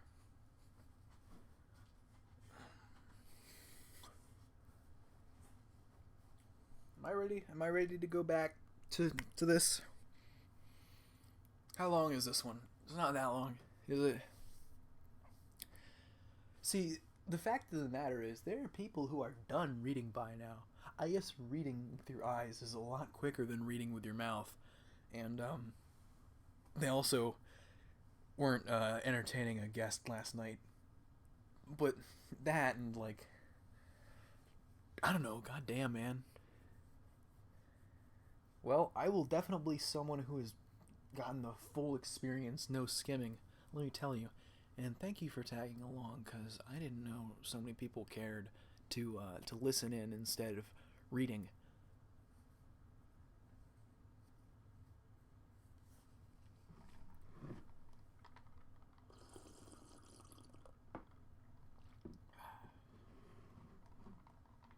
Man, all right. I think I can start up again. You know, if you've only ever watched these epilogue videos, you don't know what my name is, do you? I go by Gruff, or Grow, or Griffin, or Griff. Isn't that neat? Alright. Swifer, can you... Karkat winces at the ground as the ground above him shakes and a scattering of dirt and debris rains down from the roof of the cave. His fledgling rebellion has found cover in the spiderweb network of tunnels running to and from the troll capital, originally built to accommodate the transit of incestuous slurry from the boonies to the Mother Globe. Although technically regarded as a critical infrastructure project, the caves have never been used or appropriately surveyed by the world government. Back when we were all on better terms, Jane was gracious enough to believe the maps Kanaya handed over were anything approaching accurate. With the tunnel entrances at the brood pit sealed, the rebellion was safe for now. But the presidential drones were testing the grounds relentlessly, closer and closer every day now. It's not the dirt that's bothering him. Dirt is something you get used to, living hand to mouth inside a cave. It's that persistent fucking leak directly above his desk that is driving him to distraction. Swifer! Swifer Eggma pokes her head into the chamber. Aye, Commander. What's up? Karkat pinches the bridge of his nose. For the last time, don't call me that. Why not, Commander? You're the commander, ain't you?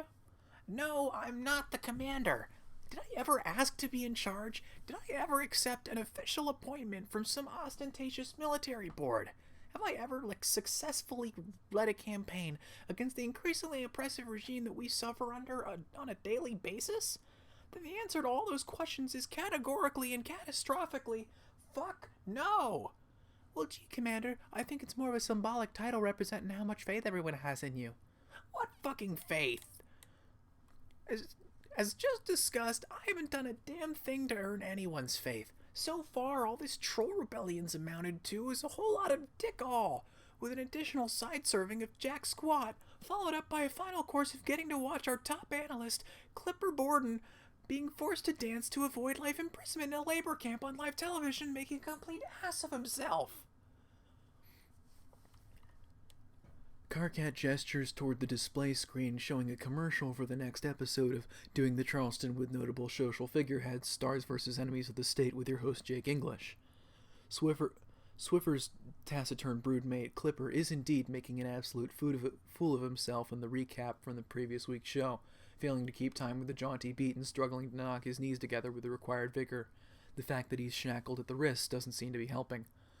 Poor Clipper. He could record a stat like nobody's business, but no one ever taught the boy how to dance. If only we knew, this all could have been avoided. No! He shouldn't have to dance if he doesn't want to. Oh. That's what this is all about, Swiffer. What's the point if I can't even save one of my lieutenants from mortifying public embarrassment followed by a lifetime of hard labor in the cake mills?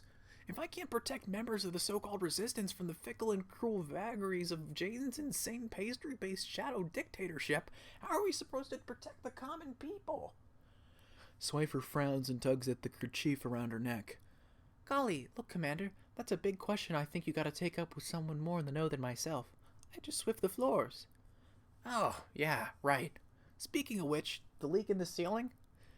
Karkat throws both hands in the air melodramatically. A drop of stale water plops off one of his nubby little horns. It doesn't, like, literally remove the horn from his head. It plops off. It doesn't plop off. It plops off. Plops off. Like, with the stress on the word plop and not the word off. You know, right above the place where we keep all our fragile logistics equipment? Didn't I tell you to fix that a fucking week ago? Well, sir, you told me to took care of it, and I sure as heck took care of it. Then why is it still leaking? Oh, by fix you meant that you want me to plug the crack. What the hell did you think I meant?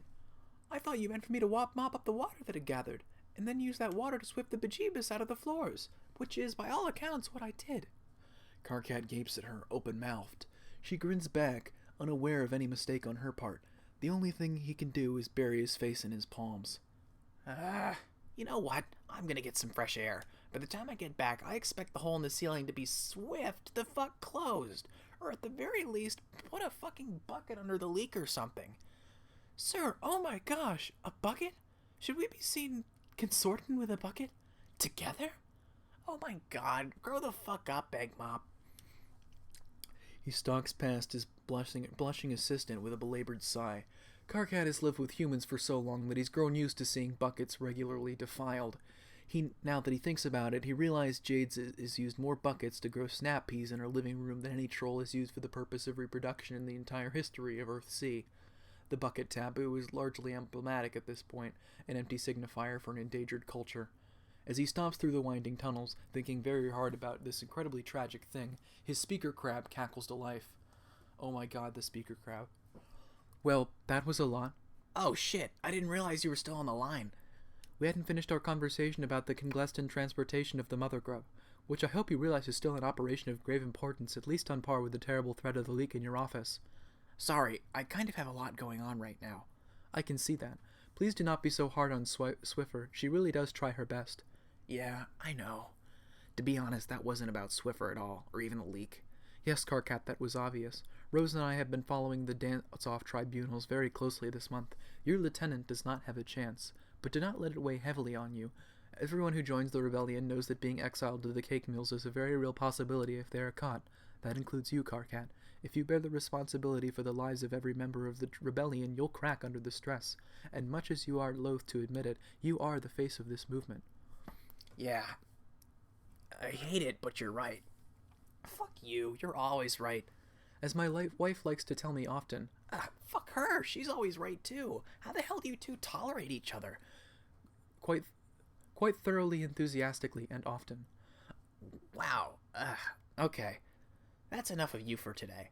Oh, I'm sorry. I did not mean to rub my interspecies happiness in your face. I understand that it's a sore subject. The only thing that's sore is my eavesdrop funnels from listening to your endless mothering. Karkat, I am sure that if you were to just... Don't. Call Dave and ask him to join you. Wow, is that another cave-in I hear suddenly happening around me? He would be at your side instantly. Kanaya, we're being overrun by Imperial drones! It's horrible! There's death and fire everywhere, and also I can't hear a fucking word you're saying, so if you were to ever attempt to reference this conversation in the future, I would have no idea what you're talking about. So it would probably be the best for everyone involved if you dropped the subject and never mentioned it again. Okay, Karkat, have a good walk. I'll talk to you about the mother grub tomorrow. Goodbye and take care. Oh, yeah, you take care too. Talk to you tomorrow. Karkat makes extra triple sure that he's actually hung up on Kanaya for real this time by fiddling with the tiny claw on his speaker crab until it's in the off position. The action of tuning his outdated wristwatch is interrupted by another earthquake rumbling around him. This one sounds different, however. He knows the sound of a drone strike like the back of his hand by now. It's a low, creeping bellow that pulses through the ground in waves. This one sounds more like an impact that left a crater. The last time something struck the planet that hard, it was Jade's creepy undead corpse. Karkat runs for the nearest exit and cautiously pokes his head out into the clearing above. There's a figure in the smoke. Her stumbling silhouette includes an unmistakable pair of horns. She takes 2 steps out of her crater before falling flat on her face again. Karkat runs to help her, putting her arm over his shoulders and dragging her out of the dust cloud from the impact. Mina? What the fuck are you doing here? Mina blinks up at him with a pair of eyes that seem indifferent to him somehow, but he can't put his finger on it. He has to admit it's been a long time since he saw her. She seems singed, woozy, but mostly undamaged. Whoa, Shouty McMubs, that you? That's still not my name, but yeah. Nice. Whatever happened to fighting Lord English? Did that work out, or what? Nah, it was a total wash. Oh. Karkat continues inspecting her without much concern for coming across as weird. He knows something's off about her, he just can't figure out what. Then a reflective gleam catches his eye, a gold ring on her finger. He glances back up to look her in the eyes. They aren't blank like all the other fallen ghosts' eyes are. Wait a minute. Are you alive? Yeah, bitch, I'm back. Where the fuck did you get that ring? Wait, you didn't... Mina, did you rob Calliope? Who? The girl with the hideous green skull for a head. That was her ring. I was under the impression she needed that to live. Oh, nah, man. I got it. It's not hers. I got it from the other total sucker. Who? Don't matter. Complete bonehead chump you ain't hearing nothing from again. You ain't be hearing from again. Mina, are you fucking lying to me? Nubs, I wouldn't do that to you. Not after all this time. Your girl's fine. This shit's my own damn ring. Capisces? Capisces? Karkat side-eyes the revived Harris, flinching only slightly at that last pun before offering a reluctant nod. What are you up to? Well, that's like a whole fucking explanation. Explain away, Nubby. I'm sort of in the middle of staging a wide-scale grassroots rebellion against an increasingly authoritarian global hegemony that is oppressing our people. Mina leans in, assessing Karkat with a rapacious shark-toothed grin. It seems that whatever she's seeing in this older, battle-hardened version of Karkat impresses her. She starts laughing, big and bright. She slaps him so hard on the shoulder that he nearly falls down. Ah! Now that's what I'm talking about. I could use a new second in command. Actually, you'd be my second in command. No offense or anything, but my face is already on all the posters.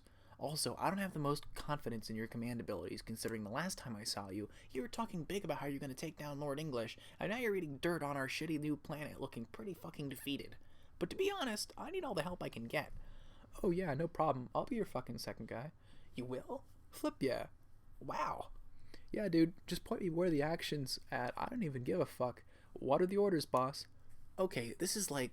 I'm not even sure how to say this. I'm actually really flattered, and kind of sincerely honored that you of all people would want to follow me. It's like, completely not at all what I... You're ruining it, dude. Oh, fuck, sorry. I mean, hey, fish asshole. Who, me? Yes, fucking you, the fallen fascist dipshit with this stolen ring. Get the fuck in line before I put you in line. Oh, wow, yes, sir. Karkat reaches out and takes her hand. She has a very firm handshake. So firm that Karkat winces an eye shut when she squeezes and hopes that she doesn't notice how much his smile is turned into a grimace. Above them, the sky tears open again and again. A new wave of ghosts pours in from Mina's doomed assault. Well, here comes the caviar. The what? The caviar. Also, I'm fucking ordering you to stop making garbage fish puns forever.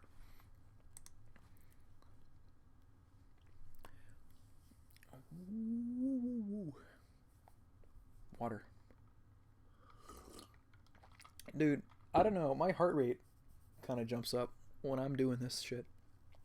I think I'm also going to either my fucking pump biscuit or my lungs are going to be gone by the end of this. I don't know, man. Am I sounding a bit scratchy already? Maybe. I never lost my voice before. It's never happened to me.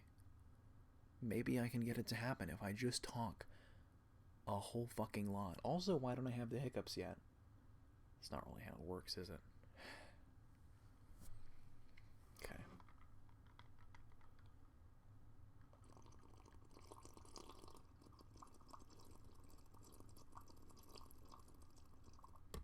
It's a lot of text, sir.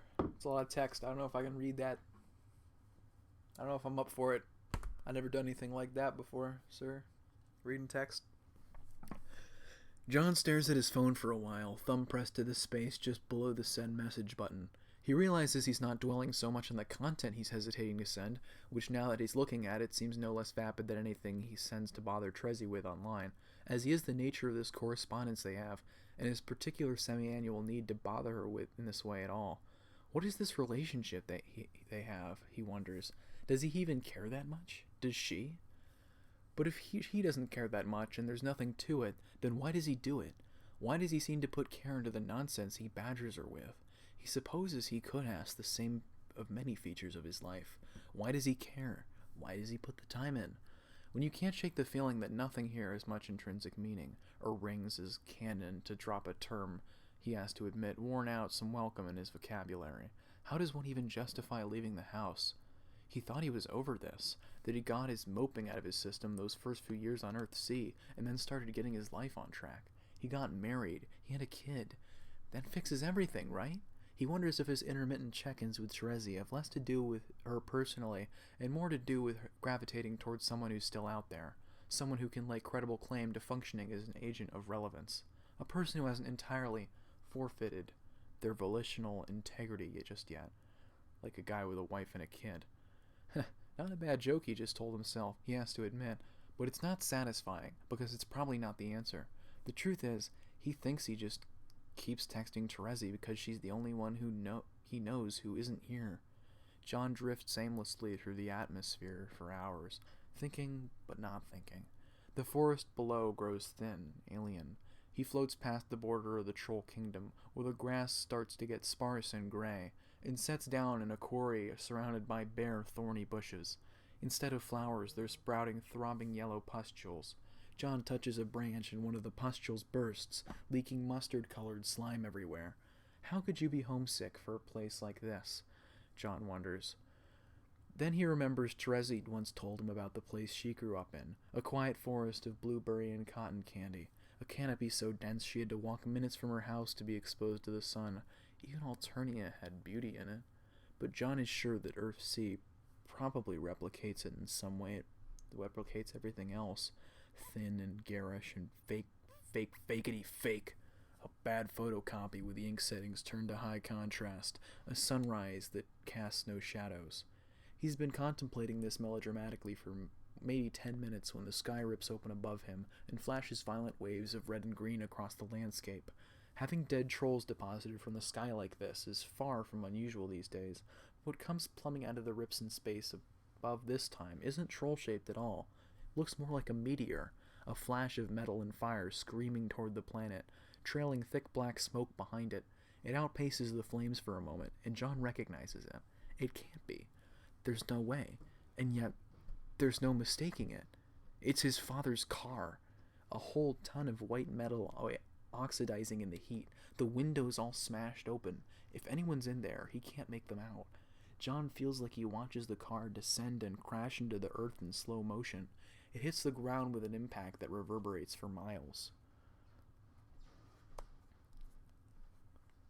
He's never moved so fast as he does to reach the crater. He skids to a stop at the rim. Below, the car is twisted and steaming, curled into a horrible, jagged edges, but the back half is mostly intact. He sends a thrust of wind through the back of the carriage to blow off both doors and crawls inside to examine the seats, just to make absolutely certain no one was in it when it crashed. The metal of the frame is still so hot that the air around it is sizzling. but John doesn't care. The back seat is a mess. It's smeared with shaving cream? With little bits of something strewn about. He pinches some of the dry, brown, flaky substance and sniffs it. Is this tobacco? Mingling with the shaving cream there are red bloodstains, but no flesh or bones or anything signifying the remains of a person. John puts a hand to his chest and sighs with relief? Disappointment? He has no idea what he was hoping to find in there. Not his father, right? That would be stupid. Who needs to put eyes on their own father's corpse twice in a lifetime? But then he sees it. A streak of teal smudged atop the top ridge of the seat cushion at the center of a red bloody handprint. With wide eyes, John reaches out and runs his thumb over it. It chips his nail with the same consistency as human blood, the same color as Terezi's text. He rubs the flaky crust between his fingers. He only stopped talking to her an hour ago. A few hours ago. Time passes differently out there, as he's often reminded. So she was so sure she was dying. Was this it? Was this how she... John reels back, nausea striking him in the pit of his stomach. What kind of twisted coincidence is this? Why is he finding this now? If Terezi was here, why? Who is she bleeding with in the back of his father's car? It finally hits him. Not just that he hasn't seen Terezi in years, or that he's never going to see her again. It's that he never was going to see her again. It was over before it began. John's body is drenched in sweat. He staggers away from the mangled car, his eyes stinging from the heat. He rips his glasses off and looks up at the sky, an unfocused and unspecified field of color and possibility.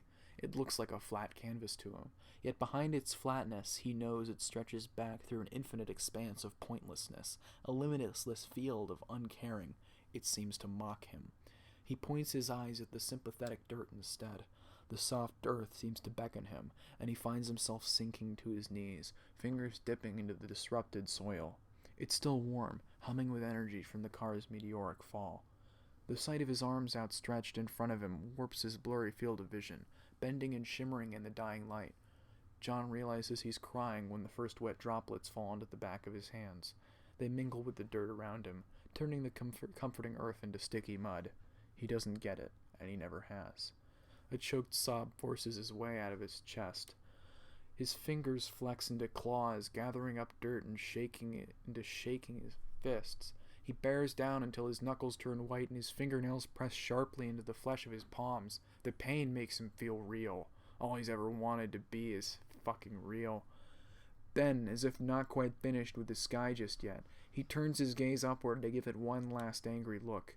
He feels consumed in that moment by the acuteness of his physicality and the overwhelming scale of his cosmic irrelevance. His lungs fill with air, and he releases all the years of pent-up frustration and anger and guilt and doubt and weakness and pain and misery in a blood-curdling shout that sounds more like it's from the mouth of an animal than a man.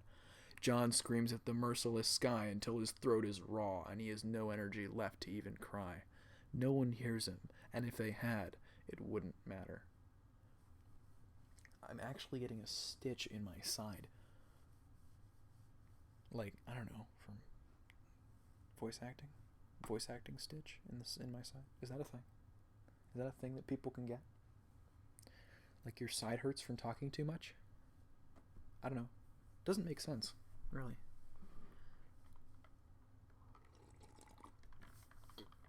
Ugh.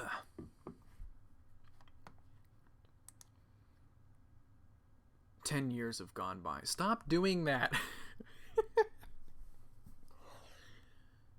2 minutes before midnight, a teenage boy crosses beneath the neon lights of the trollish slums, stepping quick and sure-footed atop the cracked pavement as if this is a path he's walked many times. He's got a coat 2 sizes too big, and a brimmed hat pulled down to hide his distinctive buck-toothed grin. Above him, Jane Crocker's face beams out from a holographic propaganda display, reminding the populace that curfew is in 15 minutes.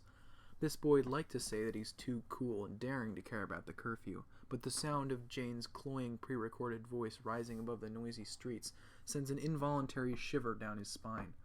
Luckily, the girl he's come to meet does not suffer from the same instinctive Jane-based anxiety. She doesn't have many fears or inhibitions at all. About a block from where they usually meet, she swings out of an alleyway and yanks him in by his elbow. He lets loose a shrill, unmasculine noise right into her mouth before she shuts him up with a kiss. A few minutes of extremely novice make-out action. Harry Anderson and Vriska part, both wet-mouthed and short of breath. Harry Anderson wipes a bit of blood off his bottom lip. Vriska pokes him in the chest and hisses. I guess John Vriss is happening, but another generation of descendants is doing it instead. Dude, okay, my side is actually hurting when I talk. That is fucking weird, man. Like, ooh, holy shit, dude. My side is hurting from talking. What the fuck? It shouldn't work like that. Maybe I'll try, like, resting on my other, side of my...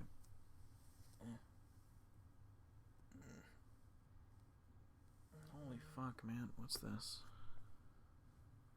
Oh boy, a text.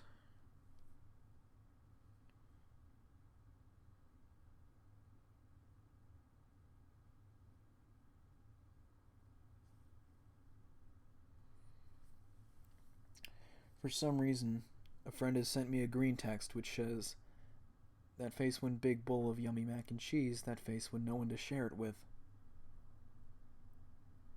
I don't know why this was sent to me, although I definitely was eating mac and cheese alone today, so...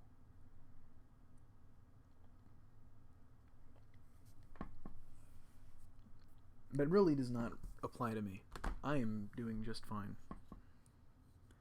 I'm assuming that he's also been eating mac and cheese, and that he really wishes he had someone to share it with. Even though he does have someone that he could share it with, he's probably not in physical proximity of him at the moment. He very well could be, I don't know. There's no fucking reason I should be reading into this, but I don't think it's humorous enough to justify it being sent by itself, and so I don't know why...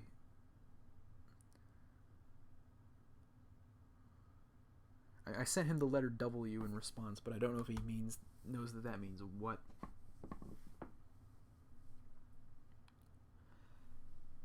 Dude, okay, fuck my sides, man. Yo, imagine not living in April of 2019 and you don't have to read this in a few days while all your friends are thundering through it. Wouldn't that be wonderful? People from the future, hey. Take your time, alright? It's not a race, man. You're almost at the end. Enjoy it. Don't get a stitch in your side from having to read a lot. That's fucking stupid. 10 years have gone by. Almost like a real Homestuck. Boy, howdy. Let's start reading again. I think I'm okay.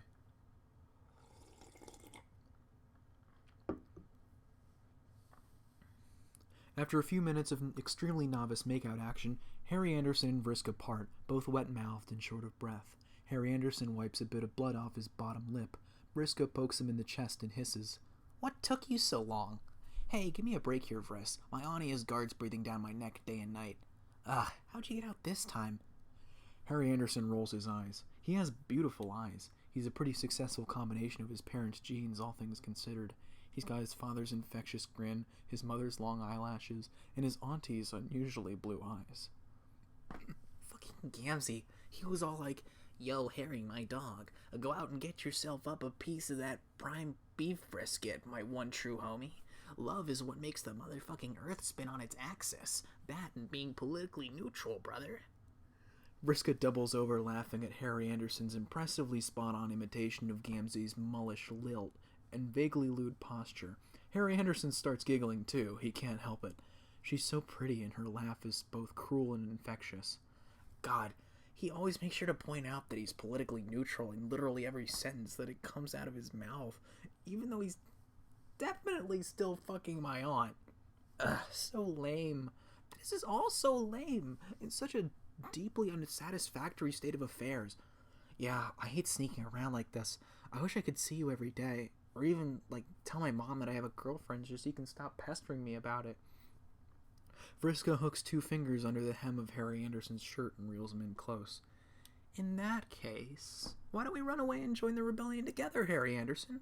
Wouldn't that be terribly romantic? We would be wild rebels in love, like Karkat and Mina. Isn't their story great? I get so inspired thinking about it. Oh, I don't know if I can pull that off, Vriska. I don't really have the, rebellious stature of someone like Karkat Vantis.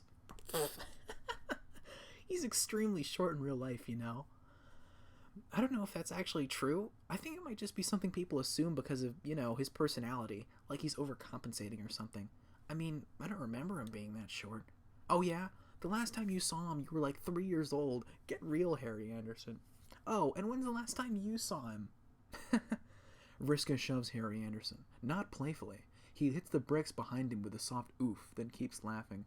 Oh my god, Vriska, you always talk so big, but you're not any more of a rebel than I am. Oh, shut up. You don't know shit, Harry. My mom's totally gonna get me a prime commission in the Resistance when I turn 16. Yeah, whatever you say. It's true, but until then, we'll never know whether it's an official fact that Karkat's short or not. I guess so. But anyway, I wasn't talking about his height. I was talking about the eye patch. I mean, I believe in troll rights and everything. I should hope so. But not enough to lose an eye over it. Vriska snorts at him condescendingly. Don't be ridiculous, Harry. She pushes him up against the wall again and kisses him hard. If we really do end up absconding from our mediocre hot teen lives to become rebels, then obviously I'm going to be the one with the extremely dashing and sexy eye patch. It's getting pretty bad down there. This is Aradia, by the way. Who cares? This is officially something we don't care about, right? I don't know. Is it? This world is inconsequential. Well, there you have it. Because eventually it'll become Caliborn's home, doesn't it?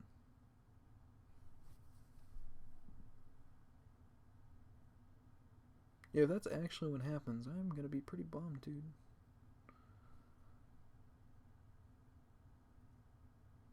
Man, what the fuck? Aradia lies with her chin in her palms and looks over the edge of the meteor station. Under the shade of night, the cities of the Troll Kingdom forms a twinkling filigree over the rocky landscape below, 100 rivers of gossamer lights in all the colors of the hemaspectrum. Jane's fleet is so massive that it blots out the lights of the capital. Is this what Alternia looked like from the sky as well? Aradia lived far from the city, and all that seems so long ago anyway. Solix comes to stand by her, popping open a can of fizzy drink. Karkat's really gonna fight that war, isn't he? Yeah, I didn't think he had it in him, but apparently all it takes to get him to be the hero he was meant to be is for things to get extremely fucking stupid. Like, way more stupid than usual. Yes, it really is too bad he's reaching this heroic apotheosis of his in a world that doesn't matter. Please do not mistake the essence of my words for indifference. When I said this world was inconsequential, I was talking objectively.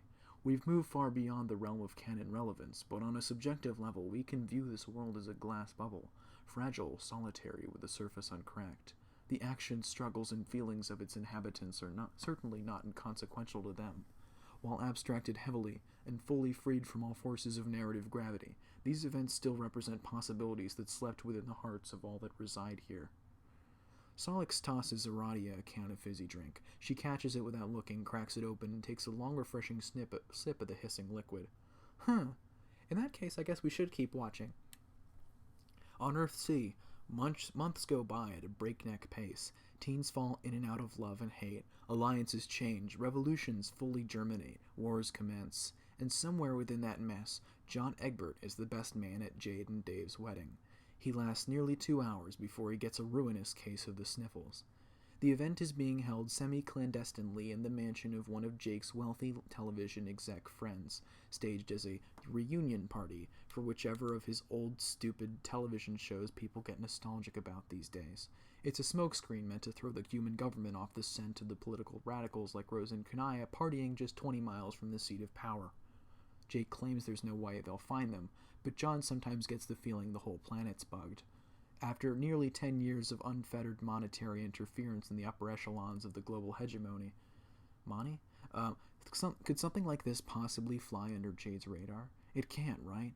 John likes to think she's not gone so far that she's not so far gone that she'd tip off the government to send troops to arrest her friends and family on the occasion of her ecto-daughter's wedding. So he smiles his way and through his best man duties, then smiles his way again through the gallows humor speech Rose gives at dinner, backlit by the flames of the Imperial drone factories churning away on the horizon. He wears a possibly genuine expression for the first few moments as he dips down to give Jade a kiss on the forehead.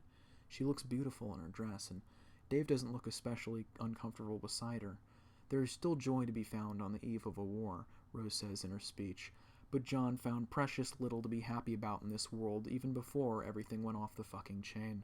He's conspicuously unaccompanied, not alone of course. He's been put in an honored seat at the head of the wedding party, and Jade to his left, Rose to his right. But Jade is with Dave, and Rose has Kanaya, and their daughter, and everyone knows John has lost his family to Jane Crocker. Well, not literally to Jane Crocker. What drove Roxy away was him being depressed and just an all-around huge wet blanket who was impossible to live with. John is totally ready to own the fact that he was a bad husband, but maybe not the fact that he was a bad enough husband to drive his wife to passively support a brewing genocidal dictatorship. She looks happier, though, whenever he's caught sight of her behind Jane, Calliope faithfully at her side, and any of the propaganda broadcasts that Jane passes off as business press conferences. By the time Roxy finally cut things off between them, he hadn't personally seen her smile in years. John has no idea how Harry Anderson is doing, but he definitely caught Vriska texting him under the table when he got up to get another flute of champagne. She's texting Tavros in another window, which is weird, but probably not as weird as John craning his neck to read messages over a teenage girl's shoulder. The idea that Rose's shitty daughter has more contact with his son than he does makes his eyes start to itch. He wanders out onto the ballroom balcony so that no one has to see him cry for a second time tonight. It's a balmy evening, and John can smell the oil burning at the forge across the harbor. There's someone else occupying the balcony already, and it's not one of the party guests. A shadow standing with its back to the ocean, arms crossed, gaze fixed firmly on the ballroom windows. John takes a step closer and immediately recognizes Karkat's nubby horns and distinctive shoulder hunch. Of course. John snorts back his tears and jaunts forward with a jolly wave. Hi, Karkat. Karkat blinks and looks up, startled out of his thoughts. He's grown gaunt since John last saw him in real life. In his Alternian military fatigues and in his admittedly bitchin' eye patch, he looks almost imposing. Kind of dashing, actually. When he opens his mouth, however, he's just the same old Karkat. Hi again, idiot! What are you doing out here standing alone like a creep? Karkat's frown gets deeper, and he picks at the red cording that runs down the breastplate of his uniform. I really shouldn't be here. Why not? You were on the guest list. Oh, I don't know. Maybe think about it for 10 seconds, John. John chews his lip and thinks about it for 10 seconds. I guess this would be pretty hard for you to watch if you were still, all heartbroken about it. I wouldn't say that I was still all heartbroken about it, but... John joins him at railing and bumps on his shoulder. John joins him at railing and bumps his shoulder. Karkat groans and runs a hand down his face, obviously still a little all heartbroken about it. It's just that breakups are hard, and often have unexpected consequences that can linger for years. You're telling me, when my wife left me, she took an entire political faction with her. Those chess guys sure do love Roxy, don't they? Yeah, the Carapacian Human Alliance has been causing us nothing but pain, to be entirely fucking honest. Nobody wants to be against the Carapacians. They're harmless. The fact that they didn't even get out to vote on whether or not they should ratify the treaty really complicates the matter. The whole thing's a disaster on just about every level. Oh, sorry about that. Oh my god, John, will you stop being so fucking pathetic for just a minute? Could you do that for me? I don't know, that's a pretty big favor you're asking me there, Karkat. Look, I don't personally blame you for any of this. First of all, for you to have had anything to do with a massive shift in geopolitical allegiances, that probably would have had required you leave your fucking house for more than an hour. Wow, good pep talk. I'm 100% over my separation now, thanks, Karkat. John, seriously though, you have to get over Roxy eventually. Even with everything that's going on, can you really afford to waste another 5 years malingering in your bedroom like a piece of fucking garbage? The real rebellion could really use a guy like you. If you think that I haven't been given this exact speech you're about to give me, except about 6 or 7 times the length, then you don't know Rosalind. Okay, then what's the fucking problem? You hate what the government is doing just as much as the rest of us do. John turns around so that he can rest his elbows on the banister. The angle of the moon is cutting a sharp stroke of light over the water, like a blade descending from the night sky to shear the harbor in half. He takes a despondent sip of his champagne and sighs. I don't know. Doesn't seem responsible, really, to dedicate my life to something so important when I'm in a place I can't even find the energy to think that getting out of bed in the morning is important. In fact, it seems like it'd be a pretty fucking selfish thing to do.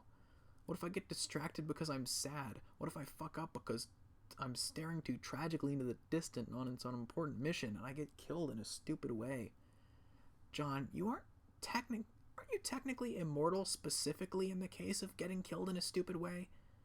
Yeah, but you aren't, and neither are most of your followers. Karkat's expression turns hard, regretful. It's a frown made from granite, or some other manly kind of rock that chips easily when dropped. His one eye is glinting bright gold, reflecting the eye light from the party. He opens his mouth to say something, but is distracted by movement from inside the ballroom. Oh shit, here comes Dave. I have to get the fuck out of here. He fumbles with something at his wrist, and out pops a grappling line. With unexpected smoothness, he hitches over the edge of the balcony and leaps the railing in a single elegant bound. John watches him rappel down the cliffside until he disappears beneath the precipice shadows. Wow, Karkat grew up to be kind of cool. Who would have guessed? No, John, don't do it. John spins on his heel to see Dave in the doorway holding a bottle of champagne. He looks smart in his three-piece tux, but he's still sporting the same old Steeler shades, which always serve to remind John how hard it is to believe this guy's almost 40. Jesus Christ, are they seriously almost 40? Yes, they're technically immortal. That doesn't mean the encroaching milestone isn't making him feel dizzy nonetheless. Huh? Don't do what? Oh, you look pretty bummed when you left the reception and then I find you staring out in the ocean like you just snorted 6 lines of power to your midlife crisis off the bathroom counter. So I guess the joke was like, haha, don't literally commit suicide at my wedding, dude. Lol. Not to commit suicide at my fucking wedding is pretty obvious, but in retrospect I guess it's not that funny. Seriously, John, don't kill yourself. I wasn't going to kill myself. I'd miss you, and also it'd bum out Jade pretty bad, and I have so thoroughly hitched my star to that yiff train in case you haven't noticed. Yiff train? Yeah, man, you see, I don't want to know. Anyway, I was just, John decides it's probably better not to mention what he was actually doing, and definitely not to mention who just rappelled off the balcony with alarming stealth and grace. Appreciating how pretty the view is. Yeah, I love the sight of military-industrial complex destroying the landscape in the evening. Come on, that's obviously not what I meant. Dave comes to join John at the banister, gazing out over the water with a look at least as existential as John's. John isn't sure what to say about that, so he wiggles his empty glass, looking for another shot of sparkling social lubricant. Dave tops him off before taking a long swig of the bottle himself. You okay, dude? Having been married once before, I gotta say, it's all kind of overwhelming, huh? Oh, yeah, I guess. I don't know. Jade and I have been together so long, this all just feels like... Dave shrugs. Whatever. I was sort of hoping that... considering that we're working together in rebellion and everything, I was hoping that Karkat would show. Oh. John looks down and twirls the stem of his glass between 2 fingers. So you're still not, over that? The whole Karkat thing? Will I ever be over it? The way I felt about him probably isn't the kind of shit you just get over. You just sort of live with it, no matter how it turns out. But he's with Mina and I'm with Jade and the whole world's gone fucking batshit, so what's the point of looking backwards now, right? John swallows a lump down his throat. Terezi's picture is still in his wallet, faded, dog-eared, marred by ragged white edges down the center from being folded and unfolded so many times, deep enough to be called valleys at this point. Right. They fall silent for a moment, soaking up the atmosphere, sipping their booze, contemplating the suckiness of being an adult. Dave lets out a soft laugh and slaps John on the back. John swallows his champagne wrong and starts coughing. Yo, dude, thanks for being my best man. Oh, thanks, man. No problem. 'Cause you are, you're my best bro, my main man, my most devoted dude. Cheers, John. Cheers, Dave. They toast, lip of the glass to the rim of the bottle. The sound rings out above the noise of the party inside. It rises up above the ocean to where the stars are turning and dawn is already breaking on some other part of the planet. That's how the years pass, faster and faster the longer it goes, For those living on this iteration of Earth-C, like John and Dave, it appears to be an illusion of age, an old adage about perception changing the older you get. The days get shorter the more the regrets pile up. But that's only part of it. Above this Earth, the dead cherub is still meditating, waiting for the day when she can have her own heroic apotheosis, waiting for the day when she can confront the one she calls the Prince. And on this Earth, John is just waiting for the way that feeling finally stops. That feeling that he's still waiting for something, and the even worse feeling that years ago he missed his only chance to put an end to it. If you stand on a very high hill at dawn, you can watch your shadow move in an arc around you. 10 years to the day he last spoke with Terezi, John finally gets rid of her photograph. He stands at the top of a very high hill, rips it into 6 pieces, and lets the wind carry it away. Whatever else happens now, it doesn't matter. For characters that are almost 40, I sure am doing the same fucking voices for them. But maybe that's because I am definitely not 40. And it would be much more difficult to differentiate their voices if I tried to make them deep. I got 3 more of these, man. This one is just as long as Meat Part 2. Seriously. It's shaping up to be. Just as long as Meat Part 2. And I did 15 pages of Meat for Meat Part 2. Like, goddamn, sir.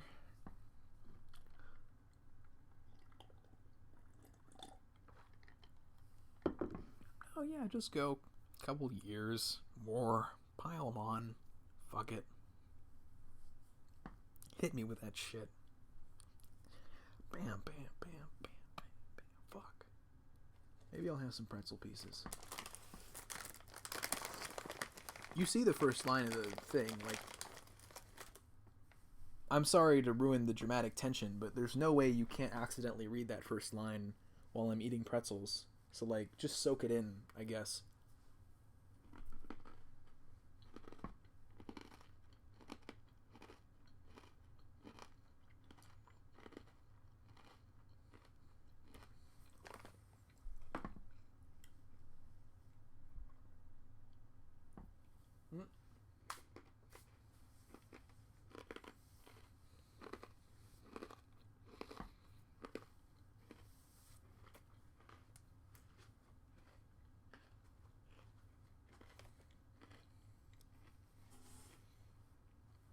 La cucaracha, ya no puede caminar, porque no tiene, porque le falta marihuana que fumar. Ya la murió la cucaracha, something enterar, entre 4 sopilotes, y un ratón de sacristán. Alright, I think I'm back. I'm about halfway through my first big cup of water. So, you know, I may not have needed 2 glasses, but I did need more than I had before. I don't have to brush my teeth with all this pretzel shit,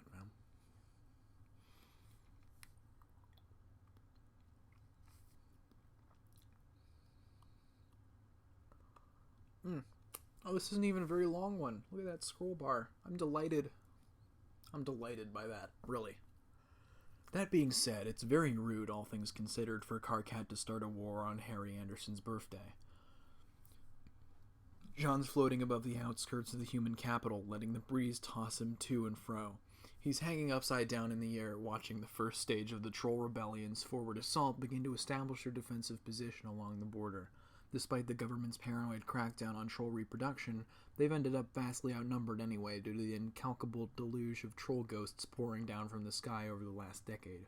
Someone with political opinions might think that this entire quagmire was one of the human government's own making. John isn't really on record as having political opinions, but he does think that the government approached this entire subject like it was trying to hold a war onto a water balloon by... Oh, I don't even know where I got the word war. But he does think that the government approached this entire subject like it was trying to hold onto a water balloon by squeezing it too tight, and now it's about to explode in their faces. He's wondering if he should go see his son one last time before that happens. The battle's shaping up to be a pretty serious engagement. Both sides armed to the teeth with all modern military technology at their disposal. Warships, laser guns, laser cannons, laser mines. Laser mines? Would those be mines that shot lasers or lasers that tripped mines?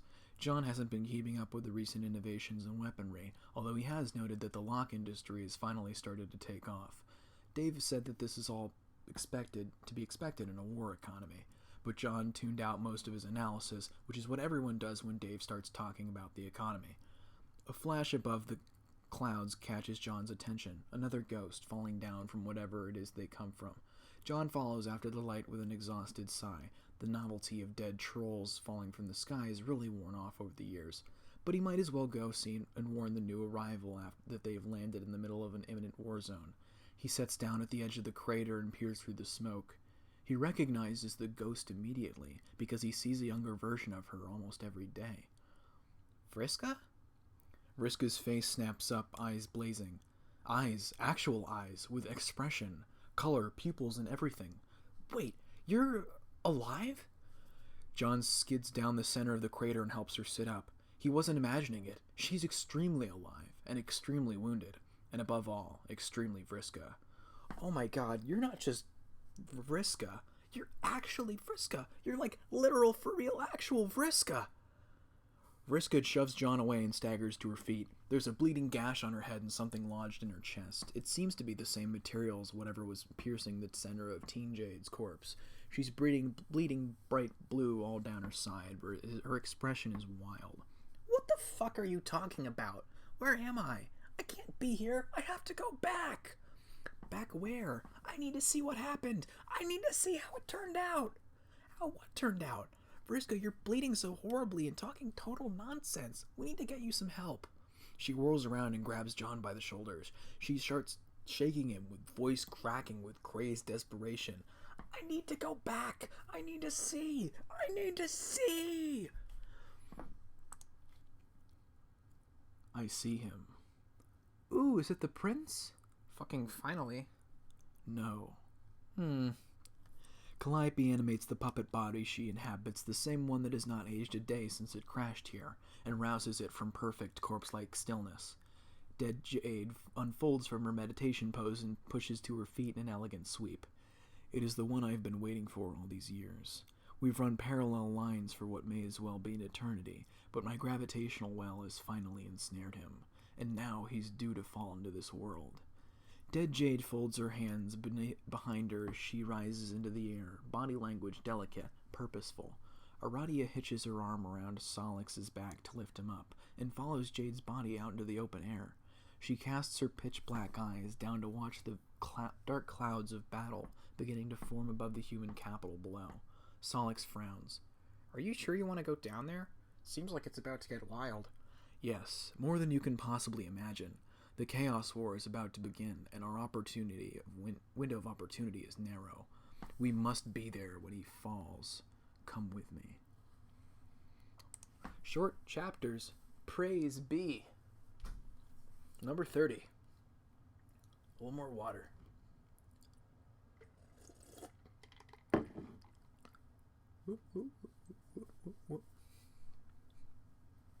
As Jake traverses the length of Jade's ship, he suspects he's never carried more dread in his heart than he does in this moment.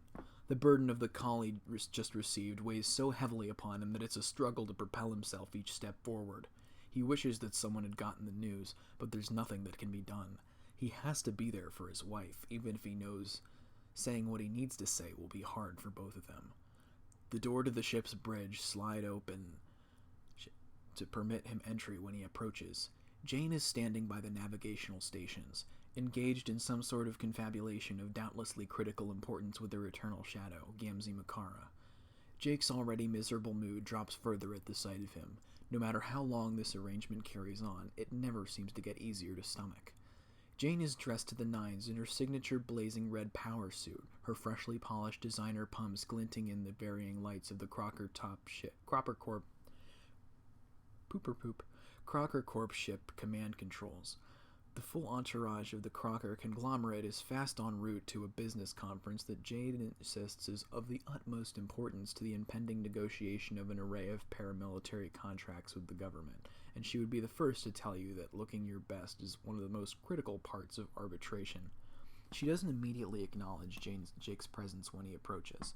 He has to conspicuously clear his throat before Jane turns her attention away from Gamzee, and even then she only dignifies Jake's appearance with a fleeting glance. Do you need something? Well, I have some terrible news, I'm afraid. What is it, Jake? I'm rather preoccupied at the moment.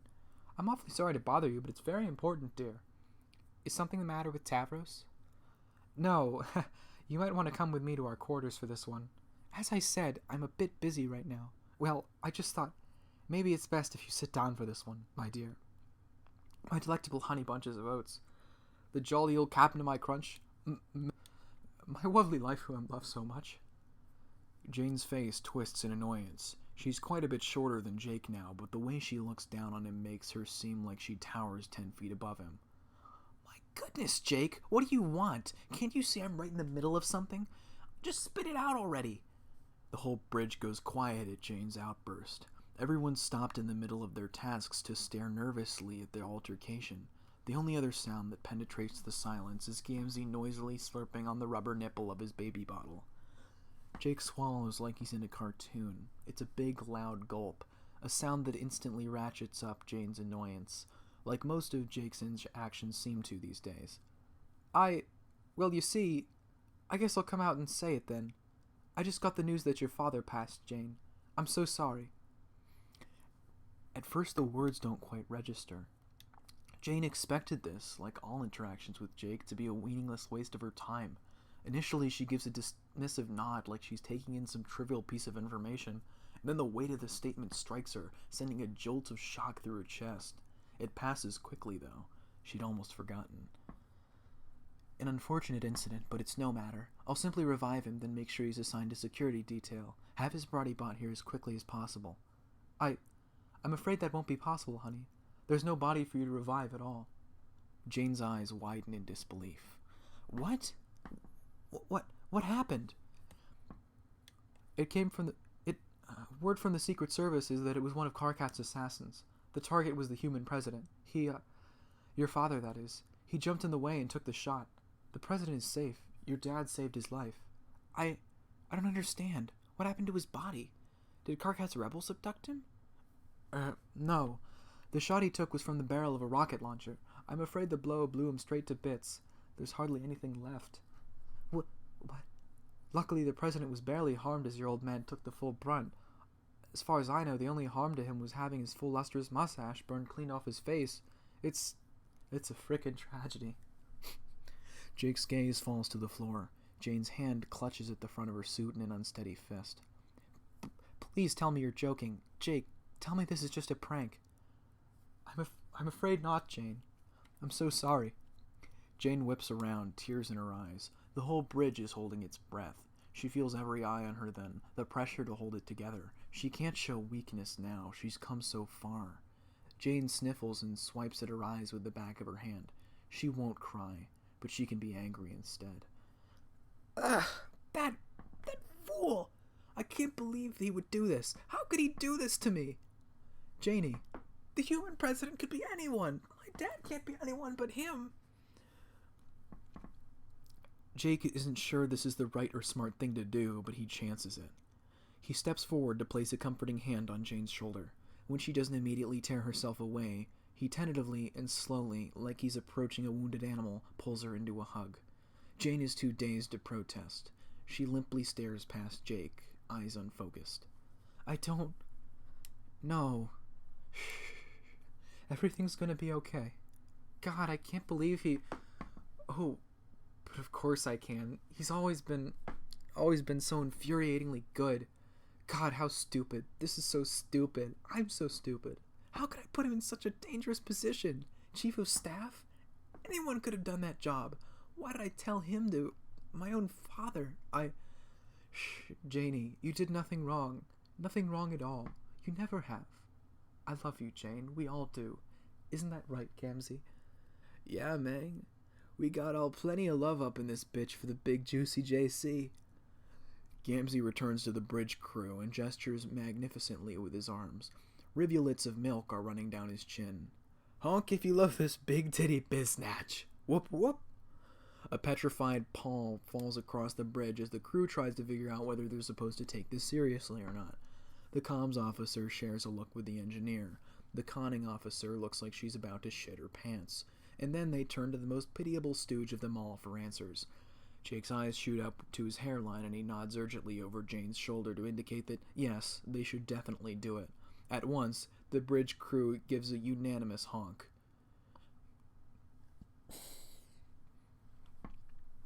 Jane sniffs and pulls away out of Jake's embrace. She turns to the back of the bridge and takes a forward step, stumbling slightly in her heels, but she catches her balance, fixes her posture, and slips back on a stony mask. All right.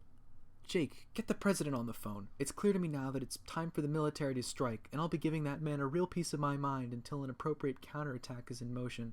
Obviously, the government's attempts to be gracious with the troll ilk have been naive and foolish. These rats cannot be negotiated with. They cannot be swayed by reason or appeals to peace and civility. The only thing that they want, the only thing that they have ever wanted since the ungodly inception of their disgusting verminous species, is bloodshed. And if that's what they truly desire, well, far be it from us to deny it to them. Not another word! Are you sure this isn't a No!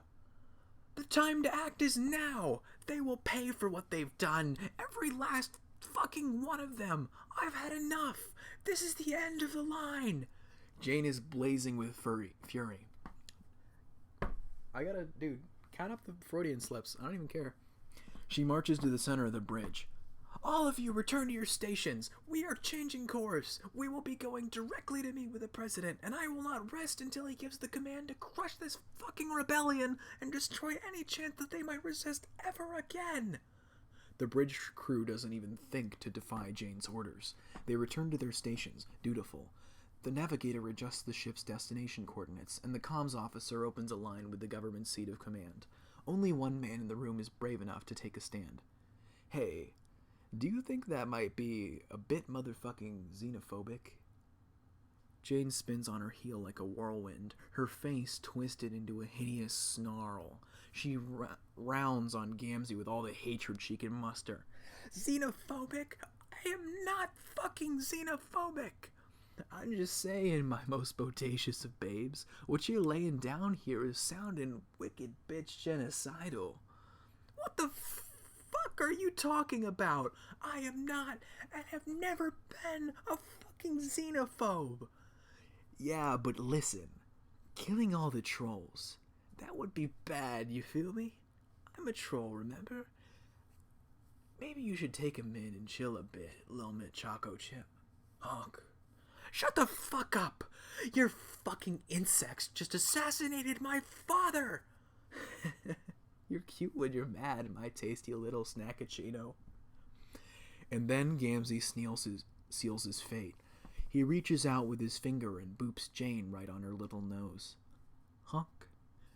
Jake audibly gasps at the sight, but Jane does not have any sort of violent outburst or anger. Instead, she goes completely icy silent. Gamzee smiles vacantly down at Jane, unaware of his misstep. When Jane next speaks, it is in a controlled and steady voice. Security. Escort this troll off my ship. Now. The security personnel aboard the ship do not hesitate to follow the command. They descend on Gamzee in a swarm, grabbing him by his arms. The baby bottle tumbles out of his grasp, bursting open when it falls. The remaining milk spills out, pooling in the recessed lighting of the floor. Whoa, hold up. You can't just go and throw me off board, my milky mommy. Oh, but I can. Just watch me. The security officers begin to pull Gamzee away, but he makes one final desperate play. Wait, just hear me out. What? If you throw me out, I'll be all lost and shit, babe. You know I'd be needing you. What, you think appealing to me with your disgusting little addiction is gonna sway me? That's the funniest joke you've ever told, clown. It's not about the milk, boo. It's about you. Jane stops. What? I need you. Are you saying that I've gone and told you all about my past struggles with the wicked green substances? I done gone and made so much progress, finding new healthy ways to cope with the voices and redeem myself. You've been more of a help to me than anybody, more than anything. You know the nightmares I can't sleep holding on to a motherfucker. Without holding on to a motherfucker? Jane sneers. She has no idea why she thought for even a moment that he might have meant anything else. I am so... forget it. You're despicable. You can't just go and cut a brother off. Let's all up and think about this reasonably and shit. I'll do motherfucking anything. Jane's eyes rake up and down Gamzee's body like she's carefully considering her response. Her face is expressionless when she answers. Begone, clown. Jane turns and waves the security away. The uniformed men drag Gamzee from the bridge. The sound of honks reverberate hauntingly through the halls as the wretched jester is removed from his seat of power at last. In spite of everything, Jake can't help but be relieved. With Gamzee finally disposed of, Jane is invigorated with the strength of her own conviction. She spins on her heel and confidently strides to the captain's chair. She engages her interface, sits down, and assumes her seat of command. The time for mercy is long past. Karkat Vantis must die. This copyright still says 2018, you dumb motherfuckers. Okay, I'm stopping here for now. Water. Hello.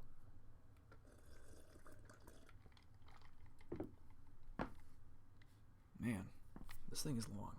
And you know what? It's enjoyable to read. If you hate it, alright. It is interesting. You may not like what it does with the characters, but it is interesting. Boy howdy. I don't know. Stop recording.